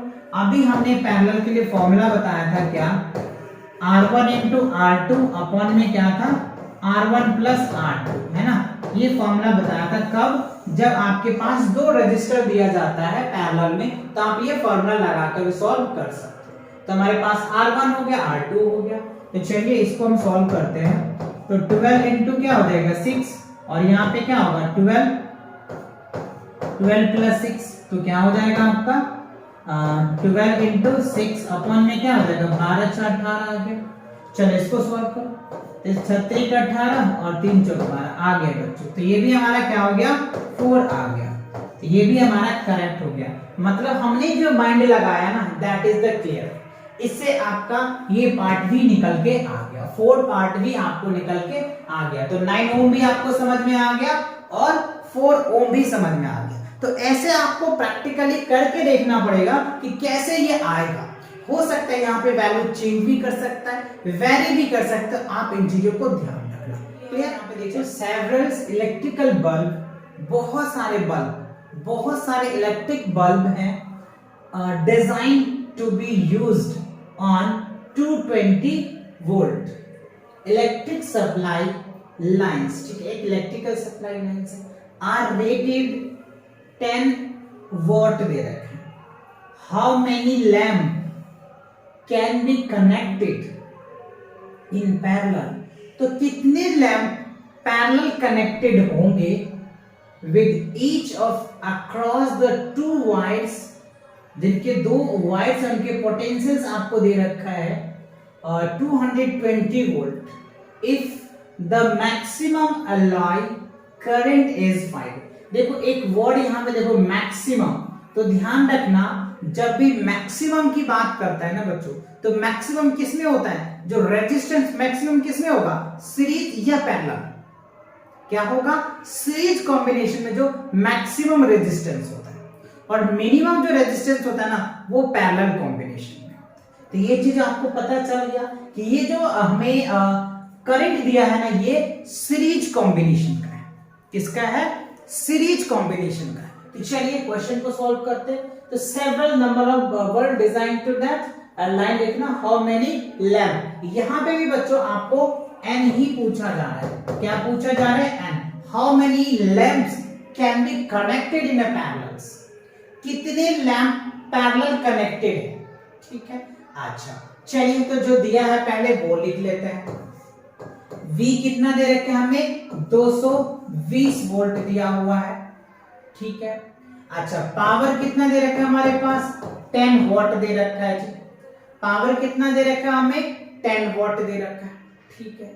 अच्छा और क्या दे रखा है यहाँ पे, अच्छा फिर हमारे V दे रखा है हमारे पास कितना है, V दे दिया हमारे पास इतना, ठीक है। अच्छा इससे आप एक फॉर्मूला याद करो, पावर इक्वल्स टू क्या होता है, V इंटू आई होता है, पावर इक्वल्स टू क्या हो जाएगा, V इंटू आई हो जाएगा, ठीक है। अच्छा और पावर का फॉर्मूला होता है क्या, और पावर का फॉर्मूला होता है क्या, यस सर होता है, क्या होता है, क्योंकि हमें V और P के केसेस में है ना, तो देखो हम ओम्स का law V equals to I R होता है ना जी, आई आर होता है, तो R इक्वल्स टू हम क्या लिख सकते हैं, V अपॉन में क्या लिख सकते हैं, V अपॉन में R लिख सकते हैं। तो यहाँ पे अगर हम वैल्यू पुट कर दूं तो क्या हो जाएगा, V स्क्वायर पे R हो जाएगा, यस हो जाएगा। तो पावर यहाँ पे हमें क्या निकल के आ जाएगा, इस वाले फॉर्मूला से पावर का क्या लगाएंगे, V स्क्वायर अपॉन में R। तो यहाँ से R निकल के आ सकता है, R इक्वल्स टू क्या हो जाएगा, V स्क्वायर अपॉन में क्या हो जाएगा, P आ जाएगा। तो यहाँ से हम क्या निकालेंगे, R इक्वल्स टू क्या होगा, V स्क्वायर अपॉन में P आ जाएगा, ठीक है। तो V कितना है 220 और स्क्वायर होता है तो आप 2 बार लिख दो, ठीक है ना, और पावर आपको 10 दे ही रखा है, तो इससे इसको कैंसिल कर दो। तो इसको अगर आप मल्टीप्लाई करोगे 4840, ये आपका रेजिस्टेंस आ जाएगा, टोटल रेजिस्टेंस हो गया, ठीक है, ये आपका आ गया। अच्छा एक चीज क्लियर हुई। अब आप देखो इसका, ये हमें किसका निकल के आ गया, ये हमारा जो रेजिस्टेंस है ना, ये सीरीज का निकल के आ गया, ये रेजिस्टेंस किसका निकल के आया, सीरीज का निकल के आ गया, ठीक है। अच्छा अब यहाँ पे देखो सॉरी सीरीज, ये हमारे क्या है, मैक्सिमम अलाउड, ठीक है। अच्छा ये पैरेलल का होगा ना, हाँ ठीक है। अच्छा यहां से हम क्या करेंगे, देखो इससे निकाल लेते हैं, सेकेंड केसेस में V इक्वल्स टू क्या हो जाएगा, आई आर, और ये क्या होगा, पैरेलल केसेस में ले लेते हैं, ठीक है। पैरेलल केसेस में अगर हम RP निकालते हैं तो क्या निकल के आ जाएगा, V अपॉन में I, ठीक है। तो V हमें पता है कितना है, 220 वोल्ट है, और I हमें पता है कितने हैं, 5 एम्पियर्स है। तो यहां से 5 से डिवाइड करो तो 5 चौक 20, 5 चौक 20, 44 क्या हो जाएगा हमारे पास, ये निकल के आ गया 44, क्या निकल के आ गया हमारे पास, रेजिस्टेंस पैरेलल में निकल के आ गया, ठीक है। अच्छा अब देखो एक कंसेप्ट हमने आपको बताया था क्या, कि रेजिस्टेंस इन पैरेलल में क्या होता है, आइडेंटिकल होता है, क्या होता है, आइडेंटिकल होता है। तब हम क्या करते हैं, अगर ऐसा होता है इनफाइनाइट तक जाता है तो Rp इक्वल्स टू, मैंने आपको फॉर्मूला बताया था, R अपॉन में क्या होता है, N, ये हमने आपको बताया था, ध्यान होगा आपको बहुत अच्छे से, ठीक है ना। चलो तो ये फॉर्मूले का हमें यूज करना है, क्योंकि देखो हमें रेजिस्टेंस, हमने पैरेलल का रेजिस्टेंस निकाल लिया, ठीक है, और ये हमारा सीरीज का रेजिस्टेंस है। आप चाहे तो यहाँ पे सीरीज लिख दीजिए तो आपको डाउट नहीं रहेगा, ये सीरीज का रेजिस्टेंस, ठीक है, सीरीज समझो या टोटल समझो, ठीक है। अच्छा तो यहां से हम n निकाल लेंगे, तो n इक्वल्स टू क्या होगा, R अपॉन में क्या हो जाएगा, RP हो जाएगा। तो टोटल जो रेजिस्टेंस है वो कितना है, 4840 अपॉन में क्या होगा, 44। तो इससे अगर हम डिवाइड करोगे तो 1 जा फिर 1 जा, ये 10, यानी हमें 110 आ जाएगा। यानी टोटल जो बच्चों हमें लैंप लेना है, देखो समझो, how many lamp can be connected in parallel with each other across 2 end of wire 220 volt lines. तो मैक्सिमम जो होगा 5, मतलब हमें जो 110 लैंप को हमें कनेक्शन करना पड़ेगा, कनेक्टेड इन पैरेलल में, तब जाकर के इतनी करंट पास होगी। समझ रहे बात को, कितने 110, और that is the answer. Check करो, यही आंसर होगा बच्चों, 110 लैंप को आपको कनेक्ट करना है पैरेलल के कॉम्बिनेशन, ठीक है। बहुत इंपॉर्टेंट क्वेश्चन था, अच्छे क्वेश्चन थे। ये क्वेश्चन भी इंपॉर्टेंट है बच्चों, ये भी आपके एग्जाम में पूछे जा सकते हैं, क्योंकि काफी अच्छे क्वेश्चन है। तो आप यहाँ पे भी DVL लगा सकते हैं, वेरी वेरी इंपॉर्टेंट लगा सकते हैं, क्लियर। चलिए बढ़े नेक्स्ट क्वेश्चन की तरफ। चलिए अगला क्वेश्चन देखते हैं क्या कह रहा है। Compare the power used in 2 ohm resistors in each of the following circuit, ठीक है। दो कह रहे कंपेयर द पावर, पावर करना है दो सर्किट का, मतलब used in 2 resistors, 2 ohm resistor in each of the following circuit. अलग अलग हमें दे रखा है पार्ट ए पार्ट बी, अलग अलग सर्किट है जिसके अकॉर्डिंग आपको दिया है, यहाँ पे देख पा रहे होंगे 6 volt battery in series 1 amp, यानी आप ऐसे बना लीजिए। ये देखिए पहला का अगर मैं बना के आपको दिखाऊं, ये हमने एक ले लिया ओम, ये ले लिया हमने 2 ओम का, है ना। They are connected is a 6 volt battery, right. ये क्या हो गया, 6 वोल्ट बैटरी से हमने कनेक्ट कर दिया इनको। ये हमारा 1 ओम हो गया और ये 2 ओम हो गया, है ना। कह रहे हैं ना सीरीज में, ठीक है। और ये हमारा 6 वोल्ट की बैटरी है, पहला ये।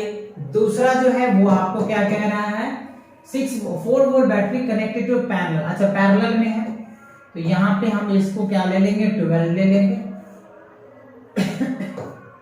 और ये हम यहीं से एक कनेक्शन, 1 मिनट तो इसको थोड़ा सा अच्छे से बना देते हैं, आप समझ पाएंगे थोड़ा तरीके से, ठीक है। ये हमने एक रजिस्टर ले लिया, यहाँ हमने एक रेजिस्टेंस ले लिया, ठीक है। They are connected in battery से हमने यहाँ पे कनेक्ट कर दिया, ठीक है। अच्छा ये 12 ओम हो गया और ये क्या है 2 ओम, ठीक है। और ये 4 वोल्ट की बैटरी है, 4 वोल्ट। अच्छा अब हमें करना है कि इसका पावर ज्यादा है या इसका पावर ज्यादा है, यही हमसे पूछा। देख लो ना, compare the power use the 2 ohm resistor in each of the following, है ना। 2 ओम का ईच ऑफ द फॉलोइंग में हमें कंपेयर करना है, राइट। तो हमें पहले इसका पावर निकालना पड़ेगा, उसके बाद इसका पावर निकालना पड़ेगा, फिर तो कंपेयर कर पाएंगे कि किसका पावर ज्यादा है, ठीक है। तो इसके लिए हमें क्या करना पड़ेगा, पावर का फॉर्मूला आपको पता है, P equals to V into I होता है। क्या होता है, P equals to V into I. तो पहले हमें क्या चाहिए यहाँ पे, पावर। पावर कैसे, हमें P equals to V into I. तो हमें यहाँ से हमें क्या पता, V पता है, अच्छा R हमें दे रखा है, यहाँ पे I तो दे नहीं रखा है, तो हमें ये वाला फॉर्मूला लगेगा नहीं। हमें क्या निकालना पड़ेगा, V स्क्वायर अपॉन में R, ये वाला फॉर्मूला लगाना पड़ेगा, तब जाकर के हमारी बात बन जाएगी, है ना। क्योंकि ये इससे हम पता कर पाएंगे, ठीक है। चलो तो हमें इसके लिए R चाहिए सीरीज वाला। पहले के लिए अगर हम सीरीज कॉम्बिनेशन में वैल्यू निकाल लेते हैं तो क्या हो जाएगा, दिस प्लस दिस, क्योंकि आपने पढ़ा है R1 plus R2 series combination में होगा, तो 1 प्लस 2 ये क्या हो जाएगा 3, ये निकल के आ गया। R पता चल गया, V हमें पता है, तो इससे हम क्या निकाल सकते हैं, है ना। हमें ये पता चल गया तो मैं इसका क्या निकाल सकते हैं, पावर निकाल सकते हैं। तो पावर इक्वल्स टू क्या होगा, V स्क्वायर अपॉन में क्या हो जाएगा R। तो V कितना हमारे पास 6, तो 6 इंटू 6, और R कितना हमारे पास 3 निकल के आ गया। इसे इसको डिवाइड कर दो, है ना, तो ये हो जाएगा, तो 6 टू जा कितना आ जाएगा 12 वोल्ट आ जाएगा। यानी पहला का जो पावर आया बच्चों वो क्या हो गया, 12 वोल्ट आ गया, ठीक है, 12 वोल्ट आ गया, ठीक है। अच्छा अब इस केसेस में देखिए, इस केसेस में आपको फॉर्मूले तो वही लगना है ना, power equals to V square upon में R निकल के आ जाएगा, ठीक है। अच्छा तो पहले हमें इक्विवेलेंट रेजिस्टेंस निकालना होगा। तो देखो पैरेलल के लिए मैंने फॉर्मूला बताया था, बार बार क्यों लिखूं वही चीजें, समझिए बात को। आरपी का फॉर्मूला मैंने क्या लिखा था, अगर 2 रजिस्टर होगा तो सिंपल क्या था हमारा, R1 इंटू R2 अपॉन में क्या था, R1 प्लस क्या था R2 था। ये वाला फॉर्मूला मैंने आपको बताया था, R1 इंटू R2 अपॉन में क्या होगा R1 प्लस R2। कब, जब 2 रजिस्टर होगा तब। 3 के लिए भी है, अगर आपको 3 का समझना है तो कमेंट सेक्शन में कमेंट कर देना, मैं इनके लिए सर्किट सॉल्व जब प्रॉब्लम करवाऊंगा ना तो वहां मैं आपको समझा दूंगा, है ना। फिलहाल वो आपको आएगा नहीं बच्चों 3 वाला, है ना, 2 वाले में भी आप रह जाओगे अभी, है ना। तो देखो 12 इंटू क्या हो जाएगा 2 और 12 प्लस 2, तो यहाँ पे 12 इंटू 2 अपन 12 और क्या आ जाएगा 40, तो इसको डिवाइड करो, इससे करोगे तो कितना आ जाएगा 12 और 2 ही है ना बच्चों, यस 12 एंड 2 है, ठीक है। तो ये क्या हो जाएगा हमारे पास, इसको हम 7 कर देंगे। अब इसको अगर आप डिवाइड करोगे तो क्या होगा 12 अपॉन में 7, यानी 1 हो जाएगा 7, राइट। चलो डिवाइड करके देखते हैं, क्या डिवाइड करें क्या, चलो डिवाइड करके चेक कर लेते हैं एग्जैक्टली क्या आता है। वैसे देखने से तो लग ही रहा है बच्चों इसका पावर ज्यादा है उसका पावर कम है ना। 7 लग गया, 7 3 10 5 12, ठीक है 50, 7 7 जा 49 है ना, 7 7 जा 14, 1.7 आ रहा है बच्चों समथिंग, पता नहीं कहीं मिस्टेक तो नहीं है वैल्यू में, चेक कर लेना, अगर वैल्यू में कहीं मिस्टेक होगा तो वैल्यू थोड़ी सी वेरी कर सकता है, बट प्रोसेस सही है। ओके सो इसका पावर कितना है 12 वोल्ट है और इसका पावर कितना है 1.7 है। ऑब्वियसली इसका वैल्यू लो है, इसका वैल्यू ज्यादा है, तो इसका पावर क्या है ज्यादा है। ऑब्वियसली बच्चों जो सीरीज में होता है ना उसका पावर ज्यादा होता है, पैरेलल वाले का कम होता है, ये आपको वैसे भी पता है। पैरेलल वाला मिनिमम होता है और जो सीरीज वाला मैक्सिमम होता है, ये चीजें आपको ऑलरेडी पता है, ठीक है ना, तो इससे भी आप कंपेयर करके बता सकते हैं। तो जो है ये वाला पार्ट जो है सीरीज वाला पार्ट ज्यादा है और ये वाला पार्ट कम। क्लियर? चलिए बढ़े नेक्स्ट क्वेश्चन की तरफ। चलिए नेक्स्ट क्वेश्चन आप देखिए क्या कह रहा है, टू लैंप वन, अच्छा दो लैंप है बच्चों, क्या है two lamp one rating is 100 watt at 220 volt and the other 60 watt इतना are connected in parallel to the electric supply. What current is drawn from the line if the the voltage is 220? अच्छा देखो ध्यान से आप समझिए, कह रहे हैं कि दो लैंप है, क्या है दो लैंप है, वन कह रहे हैं कि वन रेटिंग जो है वो 100 वॉट का है 220 वोल्ट पे, ठीक है, दूसरा एंड अदर्स 60 वॉट है 220 वोल्ट पे, ठीक है, आर कनेक्टेड इन पैरेलल, तो दोनों जो है वो पैरेलल में कनेक्टेड है, ठीक है, to the electric mains supply, what is the current is the from the line if the supply of the voltage 220 में, तो दोनों में कितने करंट पास हो रहा है ये हमसे पूछा जा रहा है। तो चलिए केस फर्स्ट ले लेते हैं, राइट, और केस सेकंड ले लेते हैं,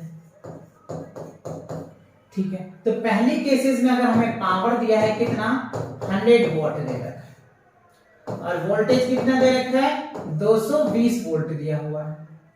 दूसरी केस की मैं बात करूं तो पावर कितना दे रखा है 60 वॉट दे रखा है और वोल्ट की बात करूं तो 220 वोल्ट दे दिया जी, ठीक है। तो अब इसमें कितना करंट पास हो रहा है और इसमें कितना करंट पास हो रहा है ये हमें चेक कर लेते हैं, ठीक है ना। तो अगर हम अभी क्या बताए थे आपको P इक्वल्स टू क्या होता है V इंटू I होता है, तो I बराबर क्या होगा P अपॉन में V लिख दो, है ना।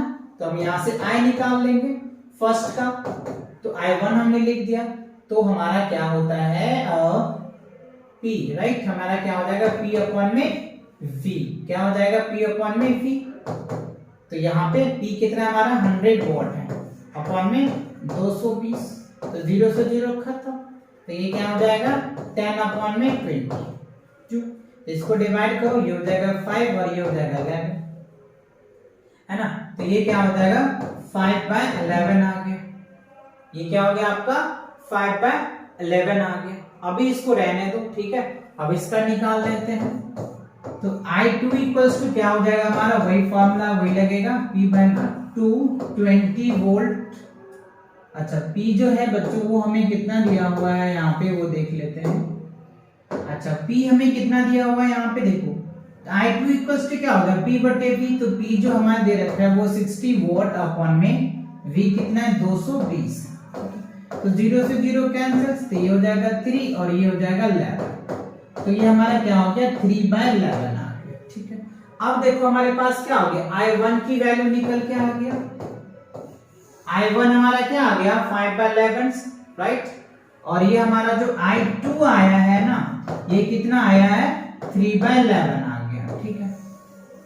अब आप क्या करोगे इसको ऐड कर दो, राइट, जब आप इसको ऐड करोगे तो क्या रिजल्ट आ जाएगा फाइनली I1 प्लस क्या हो जाएगा I2, तो देखो यहाँ पे 5/11 प्लस क्या हो जाएगा 3/11, तो एलसीएम लोगे तो 11 ही आ जाएगा और 5 3 8, 8 अपॉन में कितना हो जाएगा 11 हो जाएगा, 8 अपॉन में क्या होगा 11 आ गया।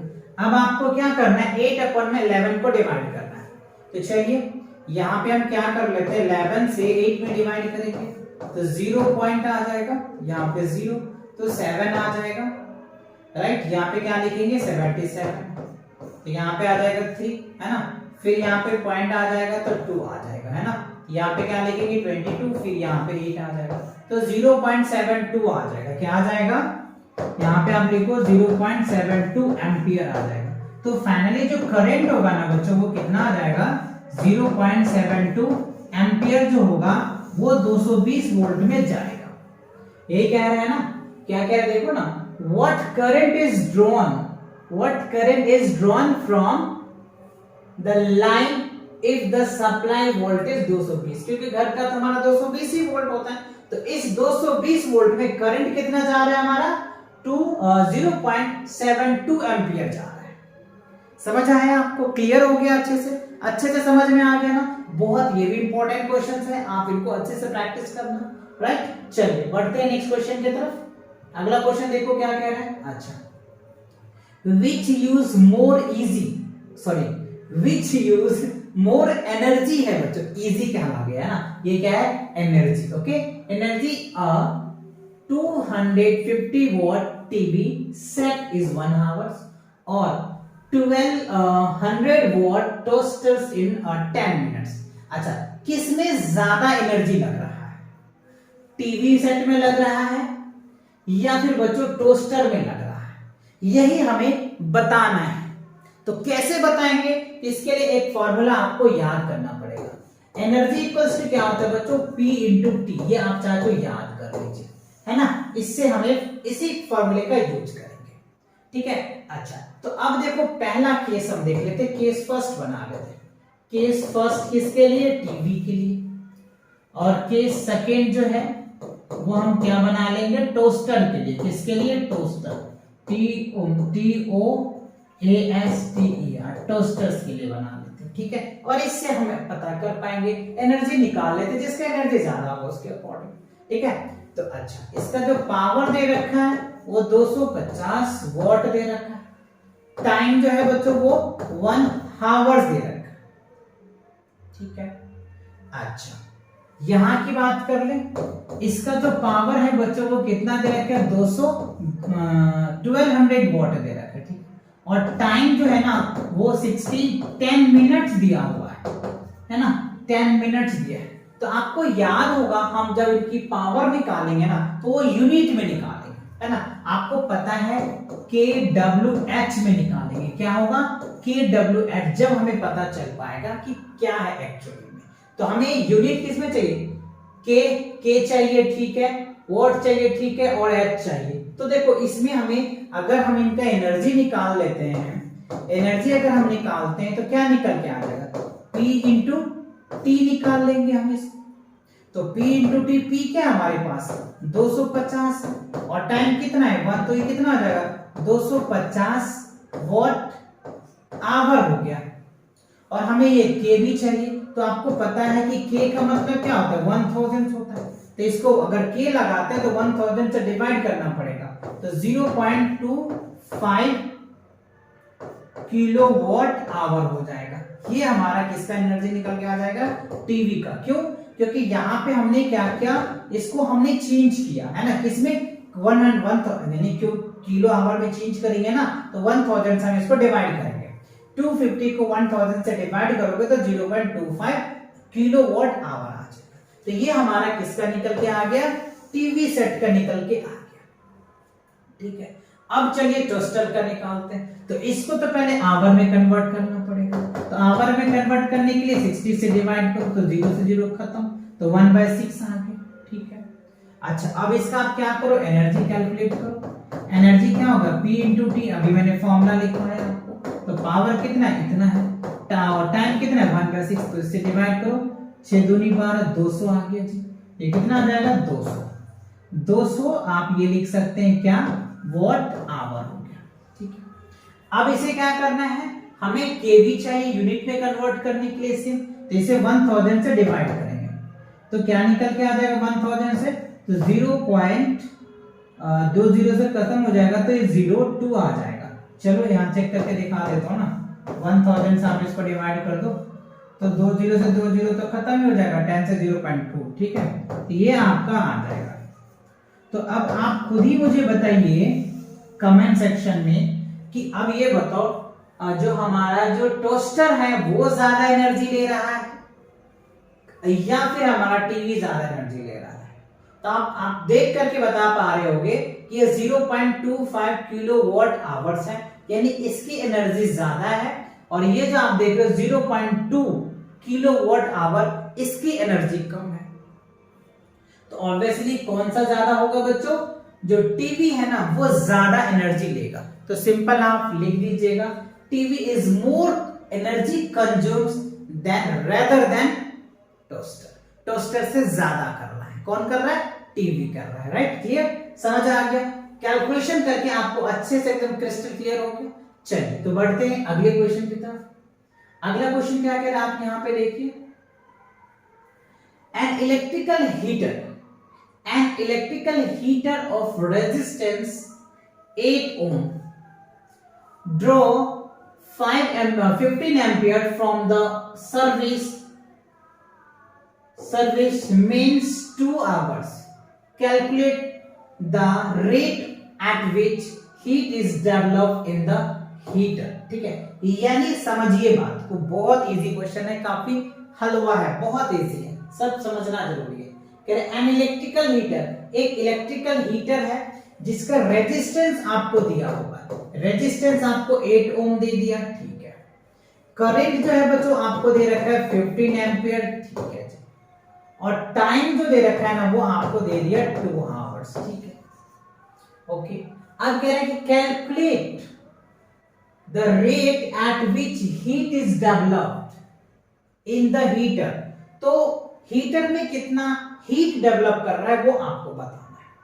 तो देखो आपको सिंपल सा फॉर्मूला है हीट के लिए, मतलब क्या होगा, आप पावर, जैसे आप ये निकाल सकते हो, हीट का फॉर्मूला क्या होता है, I स्क्वायर आर टी होता है, हाँ, हीट इक्वल्स टू क्या होता है, I स्क्वायर आर टी निकाल दो, तो आपको इसके अकॉर्डिंग निकल के आ जाएगा। तो चलिए I की वैल्यू क्या हमारे पास 15 है, देखो है कि नहीं, तीनों वैल्यू दे रखे, यहाँ पे वैल्यू पुट कर दो, तो I का स्क्वायर करेंगे तो 15 का स्क्वायर, R आपको 8 दे रखा है, टाइम आपको 2 दे रखा है, तो करो, तो 15 15 कितना हो जाएगा 225 इंटू 8 इंटू क्या हो जाएगा 2।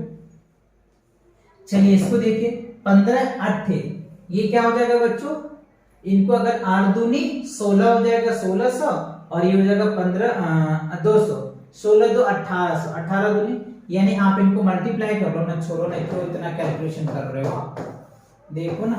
अच्छा 8 पंचे 40 के 0 हाथ में 4 है ना, उसके बाद 8 दूने 16, 8 दूने 16 16 16 16, और जो हो जाएगा 8 पंचे 40 के 4, 8 दूने 16 16 4 20 के 0 हाथ में 2, 8 दूनी 16 16 हो जाएगा, 16 17 18, यानी 1800 हो जाएगा, 18 दूनी 36 है ना, ये कितना आ जाएगा 36, ठीक है, ये क्या हो जाएगा 3600।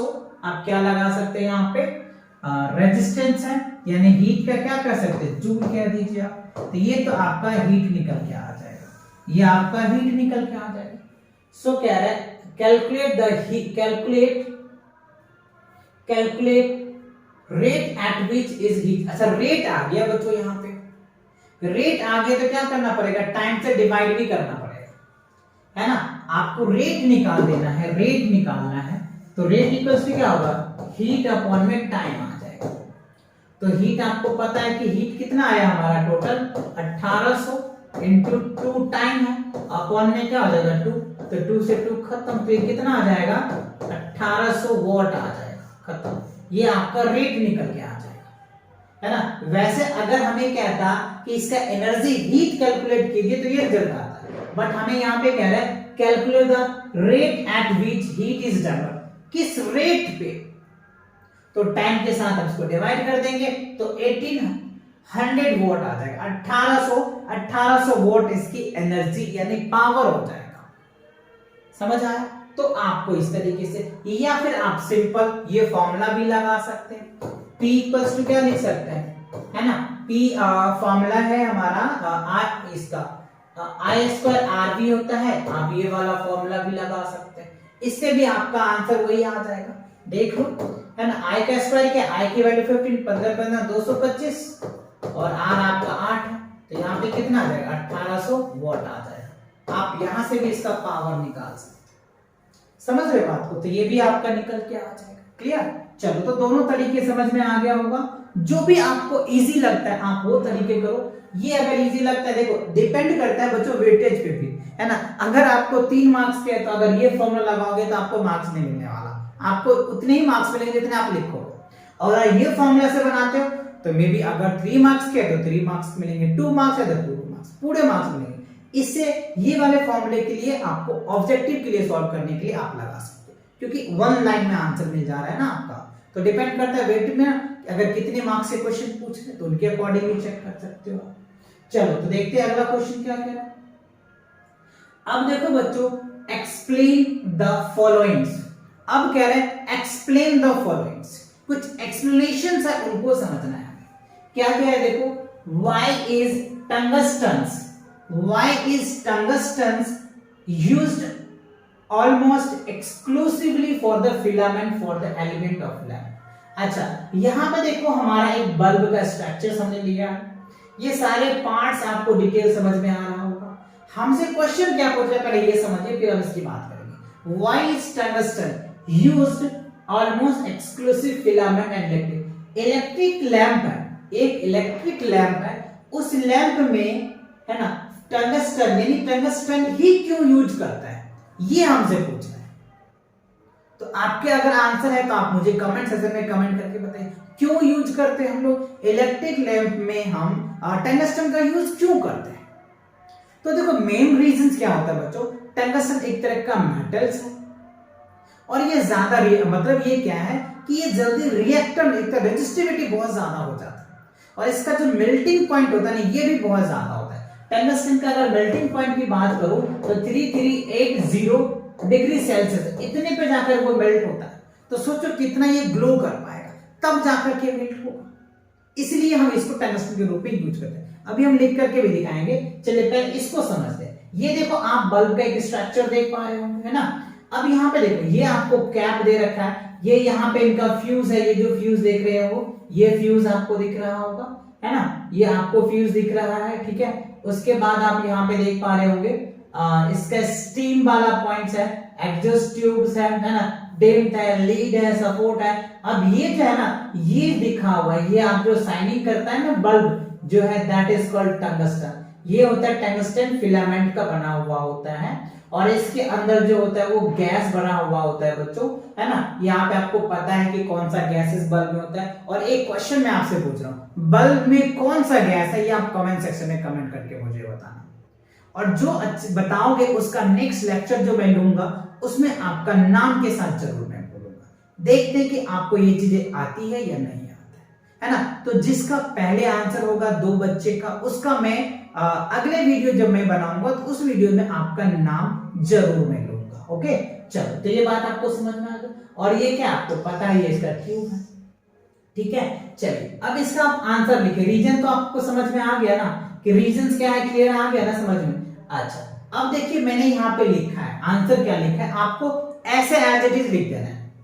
फिलामेंट क्या है, फिलामेंट ऑफ इलेक्ट्रिक बल्ब क्या है, यहाँ पे समझिए filament of an electric bulb is made up to tungsten. ये जो फिलामेंट है, ये जो फिलामेंट है, ये जो आप देख पा रहे होंगे, ये जो फिलामेंट है ये टंगस्टन का बना हुआ होता है। Tungsten is a metal, tungsten क्या होता है, एक मेटल ही होता है और वेरी हाई मेल्टिंग पॉइंट, जिसका मेल्टिंग पॉइंट बहुत ज्यादा होता है, जो अभी हमने आपको बताया 3380 डिग्री सेल्सियस होता है बच्चों। सोच सकते हो कितना बड़ा है, कितना ज्यादा है। अगर 100 डिग्री सेल्सियस होता है ना, अगर 75 सेल्सियस होता है तो पता नहीं हम लोग की तो जान निकल जाती है। और ये देखो बच्चों 3380 डिग्री सेल्सियस है मेल्टिंग पॉइंट। तो अब कितना भी एनर्जी दो ना, ये कितना ग्लो करेगा, तो ऊपर भी जाकर के ये मेल्ट नहीं होगा। इसीलिए ये चीजें लिया जाता है। And it does not oxide even high temperature, it has high resistivity. और अगर इसमें ज्यादा टेम्परेचर देते हैं ना फिर भी ये ऑक्सीडाइज नहीं करता, ये रिएक्शन नहीं करता है, ये एज इट इज रह जाता है। इसीलिए हम टंगस्टन का फिलामेंट में यूज करते हैं कि ज्यादा से ज्यादा भी करंट डालेंगे ना तो हमें लाइट ज्यादा मिल जाएगी, ग्लो ज्यादा करेगा। जितनी ज्यादा उसमें रेजिस्टिविटी होगा ना, रेजिस्टेंस होगा ना, वो उतना ज्यादा ग्लो करेगा, और ग्लो करेगा तो हमें लाइट मिलेगा। और वो आपको पता है कितना भी ग्लो करेगा, इससे ज्यादा तो होगा ही नहीं। समझ रहे बात को? तो इसी वजह से और इसीलिए कहते हैं इट हैज हाई रेजिस्टिविटी। तो मेन रीजन समझ में आया कि क्यों हम इसका यूज करते हैं, और यही आपसे क्वेश्चन पूछा भी जा रहा है। तो ये मेन रीजन है बच्चों उसमें टंगस्टन यूज करने का फिलामेंट। क्लियर? चलिए इसके सेकंड पार्ट भी काफी इंपॉर्टेंट है, उसको समझते हैं। अब यहां पे देखो, ये सारे सिनेरियोज आपको समझ में आ जाएगा। Why are the conductors of electric heater? तो आप यहां पे देख पा रहे, this is called electrical heaters device such as a bread toaster. ये ब्रेड टोस्टर देख रहे हैं आप। उसके बाद फिर इलेक्ट्रिकल आयरन, यहां इलेक्ट्रिकल आयरन देख रहे हैं, made of alloy rather than pure metal. अच्छा, हमसे ये पूछा जा रहा है, ये जो इलेक्ट्रिकल हीटर्स हैं, ये जो आप टोस्टर देख रहे हैं, ये इलेक्ट्रिकल आयरन जो देख रहे हैं, ये प्योर मेटल के ना बन के एलॉय से क्यों बनता है? समझ रहे बात को? ये प्योर मेटल से बन के क्यों नहीं बनाया जाता है, इसको एलॉय से क्यों बनाया जाता है? तो सिंपल सा रीजन है कि एलॉय जो होता है ना बच्चों, इसका रेजिस्टिविटी हाई होता है, बहुत ज्यादा रेजिस्टिविटी होता है। और जो प्योर मेटल होता है ना, उसका रेजिस्टिविटी कम होता है। रेजिस्टिविटी कम होगा तो मेल्टिंग पॉइंट भी कम होगा, तो इजीली वो मेल्ट हो जाएगा। और आपको पता है कि ये कितना ज्यादा हीट देता है, इसमें बहुत ज्यादा हीट लगता है, तो रेजिस्टिविटी तो हाई होना चाहिए ना। तो जितना रेजिस्टिविटी होगा उतना ज्यादा हमें ग्लो करेगा, उतना ज्यादा हमें ग्लो देगा। ग्लो नहीं देगा तो ग्लो से हमें लाइट मिलेगी। तो इसका मेन रीजन ये यूज करने का है इन सभी में, क्योंकि इसका रेजिस्टिविटी बहुत ज्यादा होता है। राइट? चलिए इनका आंसर भी देखिए, जिससे कि आपको और अच्छे से समझ में आ जाएगा। बिकॉज रीजंस क्या है? Because of the following reason, कुछ रीजंस है जिसके अकॉर्डिंग हम इसमें यूज करते हैं। देखो पहला reason, alloy has very high resistivity as a compare of pure metals on which it's made. क्योंकि एलॉय का रेजिस्टिविटी बहुत ज्यादा होता है, इसीलिए हम मेटल से नहीं बना करके एलॉय से बनाते हैं। ठीक है? दूसरा, it does not get oxidize even high temperature. बहुत ज्यादा टेम्परेचर में ये ऑक्सीडाइज नहीं होता है, बर्न नहीं होता, चलता है ये। And third thing is alloy has high melting point. Alloy का जो मेल्टिंग पॉइंट होता है ना, ये भी बच्चों बहुत ज्यादा होता है। हमने एक सिनेरियो दिखाया भी था आपको। ठीक है? तो ये रीजंस होता है जिसके कारण हम इसमें क्या करते हैं बच्चों, एलॉय से इनको हम बनाते हैं। टोस्टर को भी, है ना, इलेक्ट्रिकल हीटर भी कह सकते हैं आप, आयरन भी कह सकते हैं, ये सारी चीजें। ठीक है? चलिए अगला पार्ट देखते हैं क्या है। Why is series? काफी इंपॉर्टेंट है ये क्वेश्चन। देखो, why is the series arrangement not used for domestic circuit? हम अपने घरों में सीरीज कॉम्बिनेशन में क्यों नहीं यूज करते? तो यूज हम हमारे घरों में जो सर्किटिंग होती है बच्चों, जो सर्किट होता है वो पैरेलल में यूज होता है, तो हम सीरीज में क्यों नहीं करते? ये रीजन देना है। और ये पूछ रहा है कि क्यों नहीं करते हैं, तो बहुत इनके रीजन है बच्चों, बहुत इनके डिसएडवांटेज भी है। सबसे पहला डिसएडवांटेज तो ये है कि इनका जो सीरीज कॉम्बिनेशन में होता है ना, इसका जो इक्विवेलेंट रेजिस्टेंस होता है ना, वो मैक्सिमम हो जाता है। और जब रेजिस्टेंस मैक्सिमम हो जाएगा तो आप सोच सकते हो कि क्या होगा। एक पहला रीजन तो ये आ गया। दूसरा रीजन आप ये देखो कि अगर आपको एक बल्ब जलाने हैं ना, तो उसके साथ जितने बल्ब जुड़े हैं ना, सारे बल्ब जल जाते हैं। तो ये आपका एक सीरीज का डिसएडवांटेज कह सकते हैं। तीसरी बात ये कह सकते हैं कि इसका सभी का सेम करंट होता है, सीरीज कॉम्बिनेशन में सेम करंट होता है, तो ये भी एक डिसएडवांटेज है।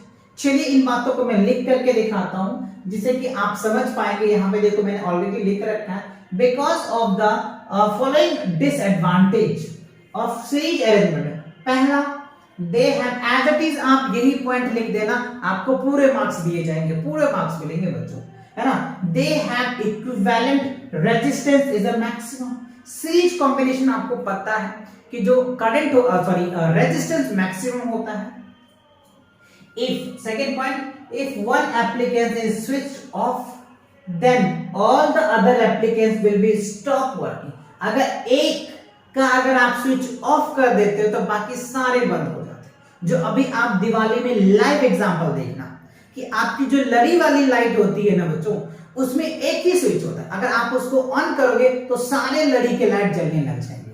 बिकॉज ऑफ दैट कि वो सीरीज में होता है ना, वो सारे सीरीज कॉम्बिनेशन में जुड़े हुए होते हैं, इसलिए एक अगर एक जगह आप ऑन कर देते हो ना तो सारे लाइट जलने लग जाते हैं और जगमगाने लगते हैं, वो रीजन यही। और अगर एक खराब भी हो जाएगा ना तो सारे लाइट खराब हो जाएंगे, ये भी इसके डिसएडवांटेज है, राइट। चल अगला बात क्या है, same current flow in all the applications. जितने भी एप्लीकेशंस लगे हैं, जैसे मान लो ये एक एप्लीकेशंस लगे हैं, ये एप्लीकेशंस लगे हैं, ये एप्लीकेशंस लगे हैं, तो इसमें जो करंट होगा ना बच्चों वो क्या होता है ना, सेम होता है। करंट क्या होगा, सभी में सेम हो जाएगा।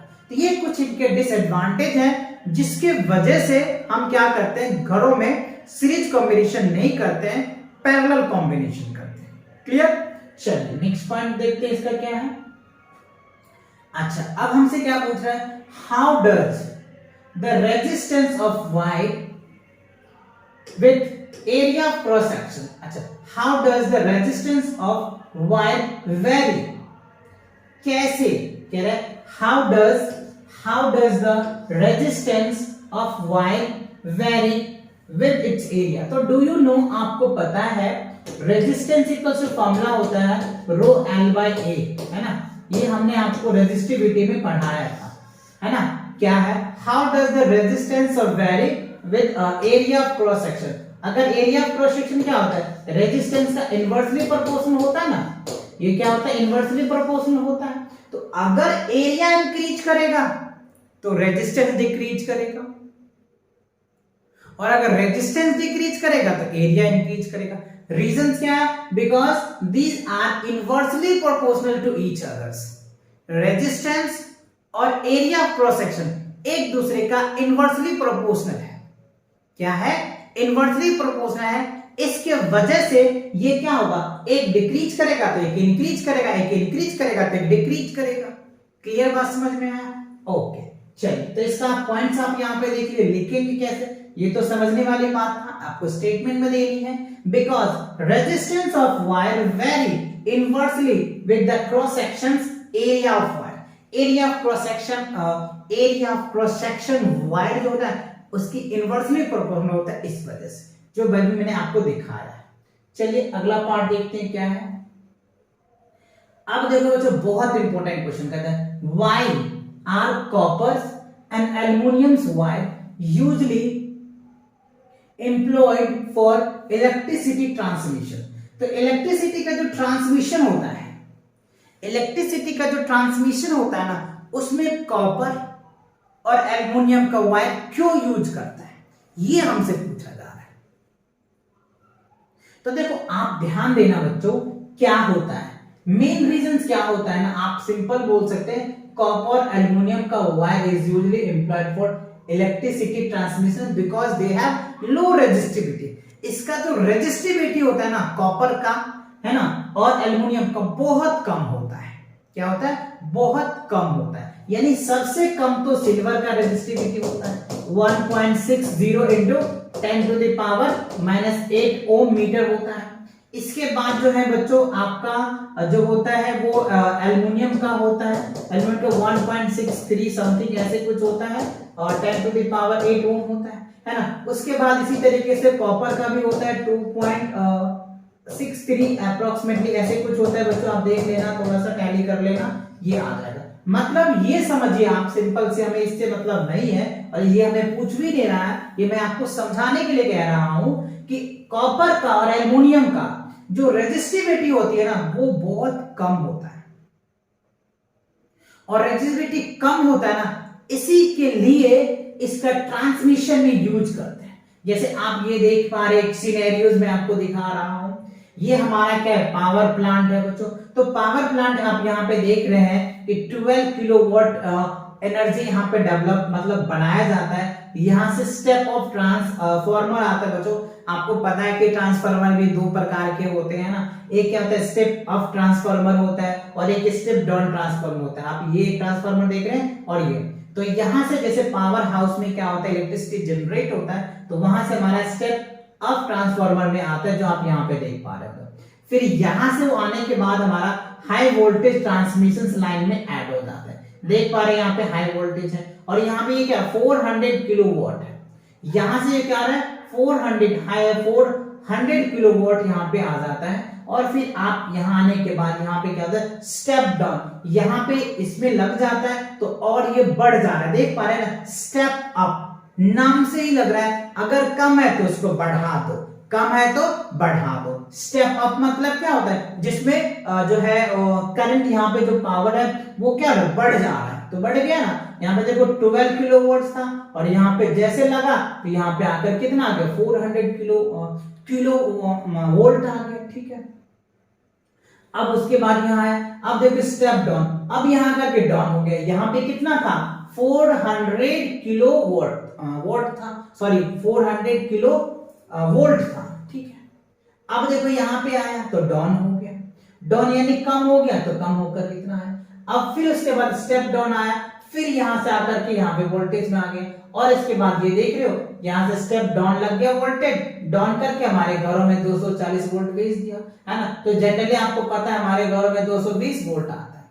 ठीक है, तो ये तो आप एक सिनेरियो था जो आपको समझ में आ गया होगा। मेन रीजन ये था, इसका आंसर क्या होगा सर, तो आंसर आपको ये लिख देना, दैट्स इट।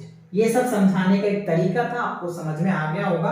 अब समझिए, copper and aluminium wire usually involve employs electricity transmission because they have low resistivity, that's it। ये आपको इतने ही पार्ट बताने थे।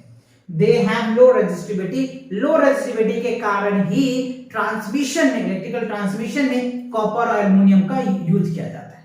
तो अब ये क्वेश्चन उठता होगा कि सर सिल्वर का सबसे कम होता है तो सिल्वर को क्यों नहीं किया जाता। तो बच्चों सिल्वर ज्यादा कॉस्टली हमें मिलता है ना, इस वजह से हम कॉपर और एल्युमिनियम का यूज करते हैं। बिकॉज हमारे इंडिया में तो एल्युमिनियम बहुत ज्यादा है, तो इसीलिए हम एल्युमिनियम का ज्यादा यूज करते हैं। क्लियर, चलिए तो बढ़ते हैं नेक्स्ट क्वेश्चन पे। क्या है, अच्छा इसी के साथ क्या होता है बच्चों, आपका ये जो एनसीईआरटी था, जो टेक्स्ट बुक्स था, ये सारे क्वेश्चन इन टेक्स्ट जितने भी क्वेश्चन थे सभी क्वेश्चन आपका कंप्लीट होता है। तो आई होप ये वीडियोस आपको बहुत अच्छा लगा होगा, क्योंकि ये काफी लंबा वीडियोस तो हो गया बच्चों, वन शॉट रहा आप लोगों के लिए, राइट। तो कैसा लगा कमेंट सेक्शन में कमेंट करके जरूर बताना। चलिए तो मिलेंगे नेक्स्ट वीडियो के साथ बहुत जल्दी, तब तक पढ़ाई करते रहे। All the very best.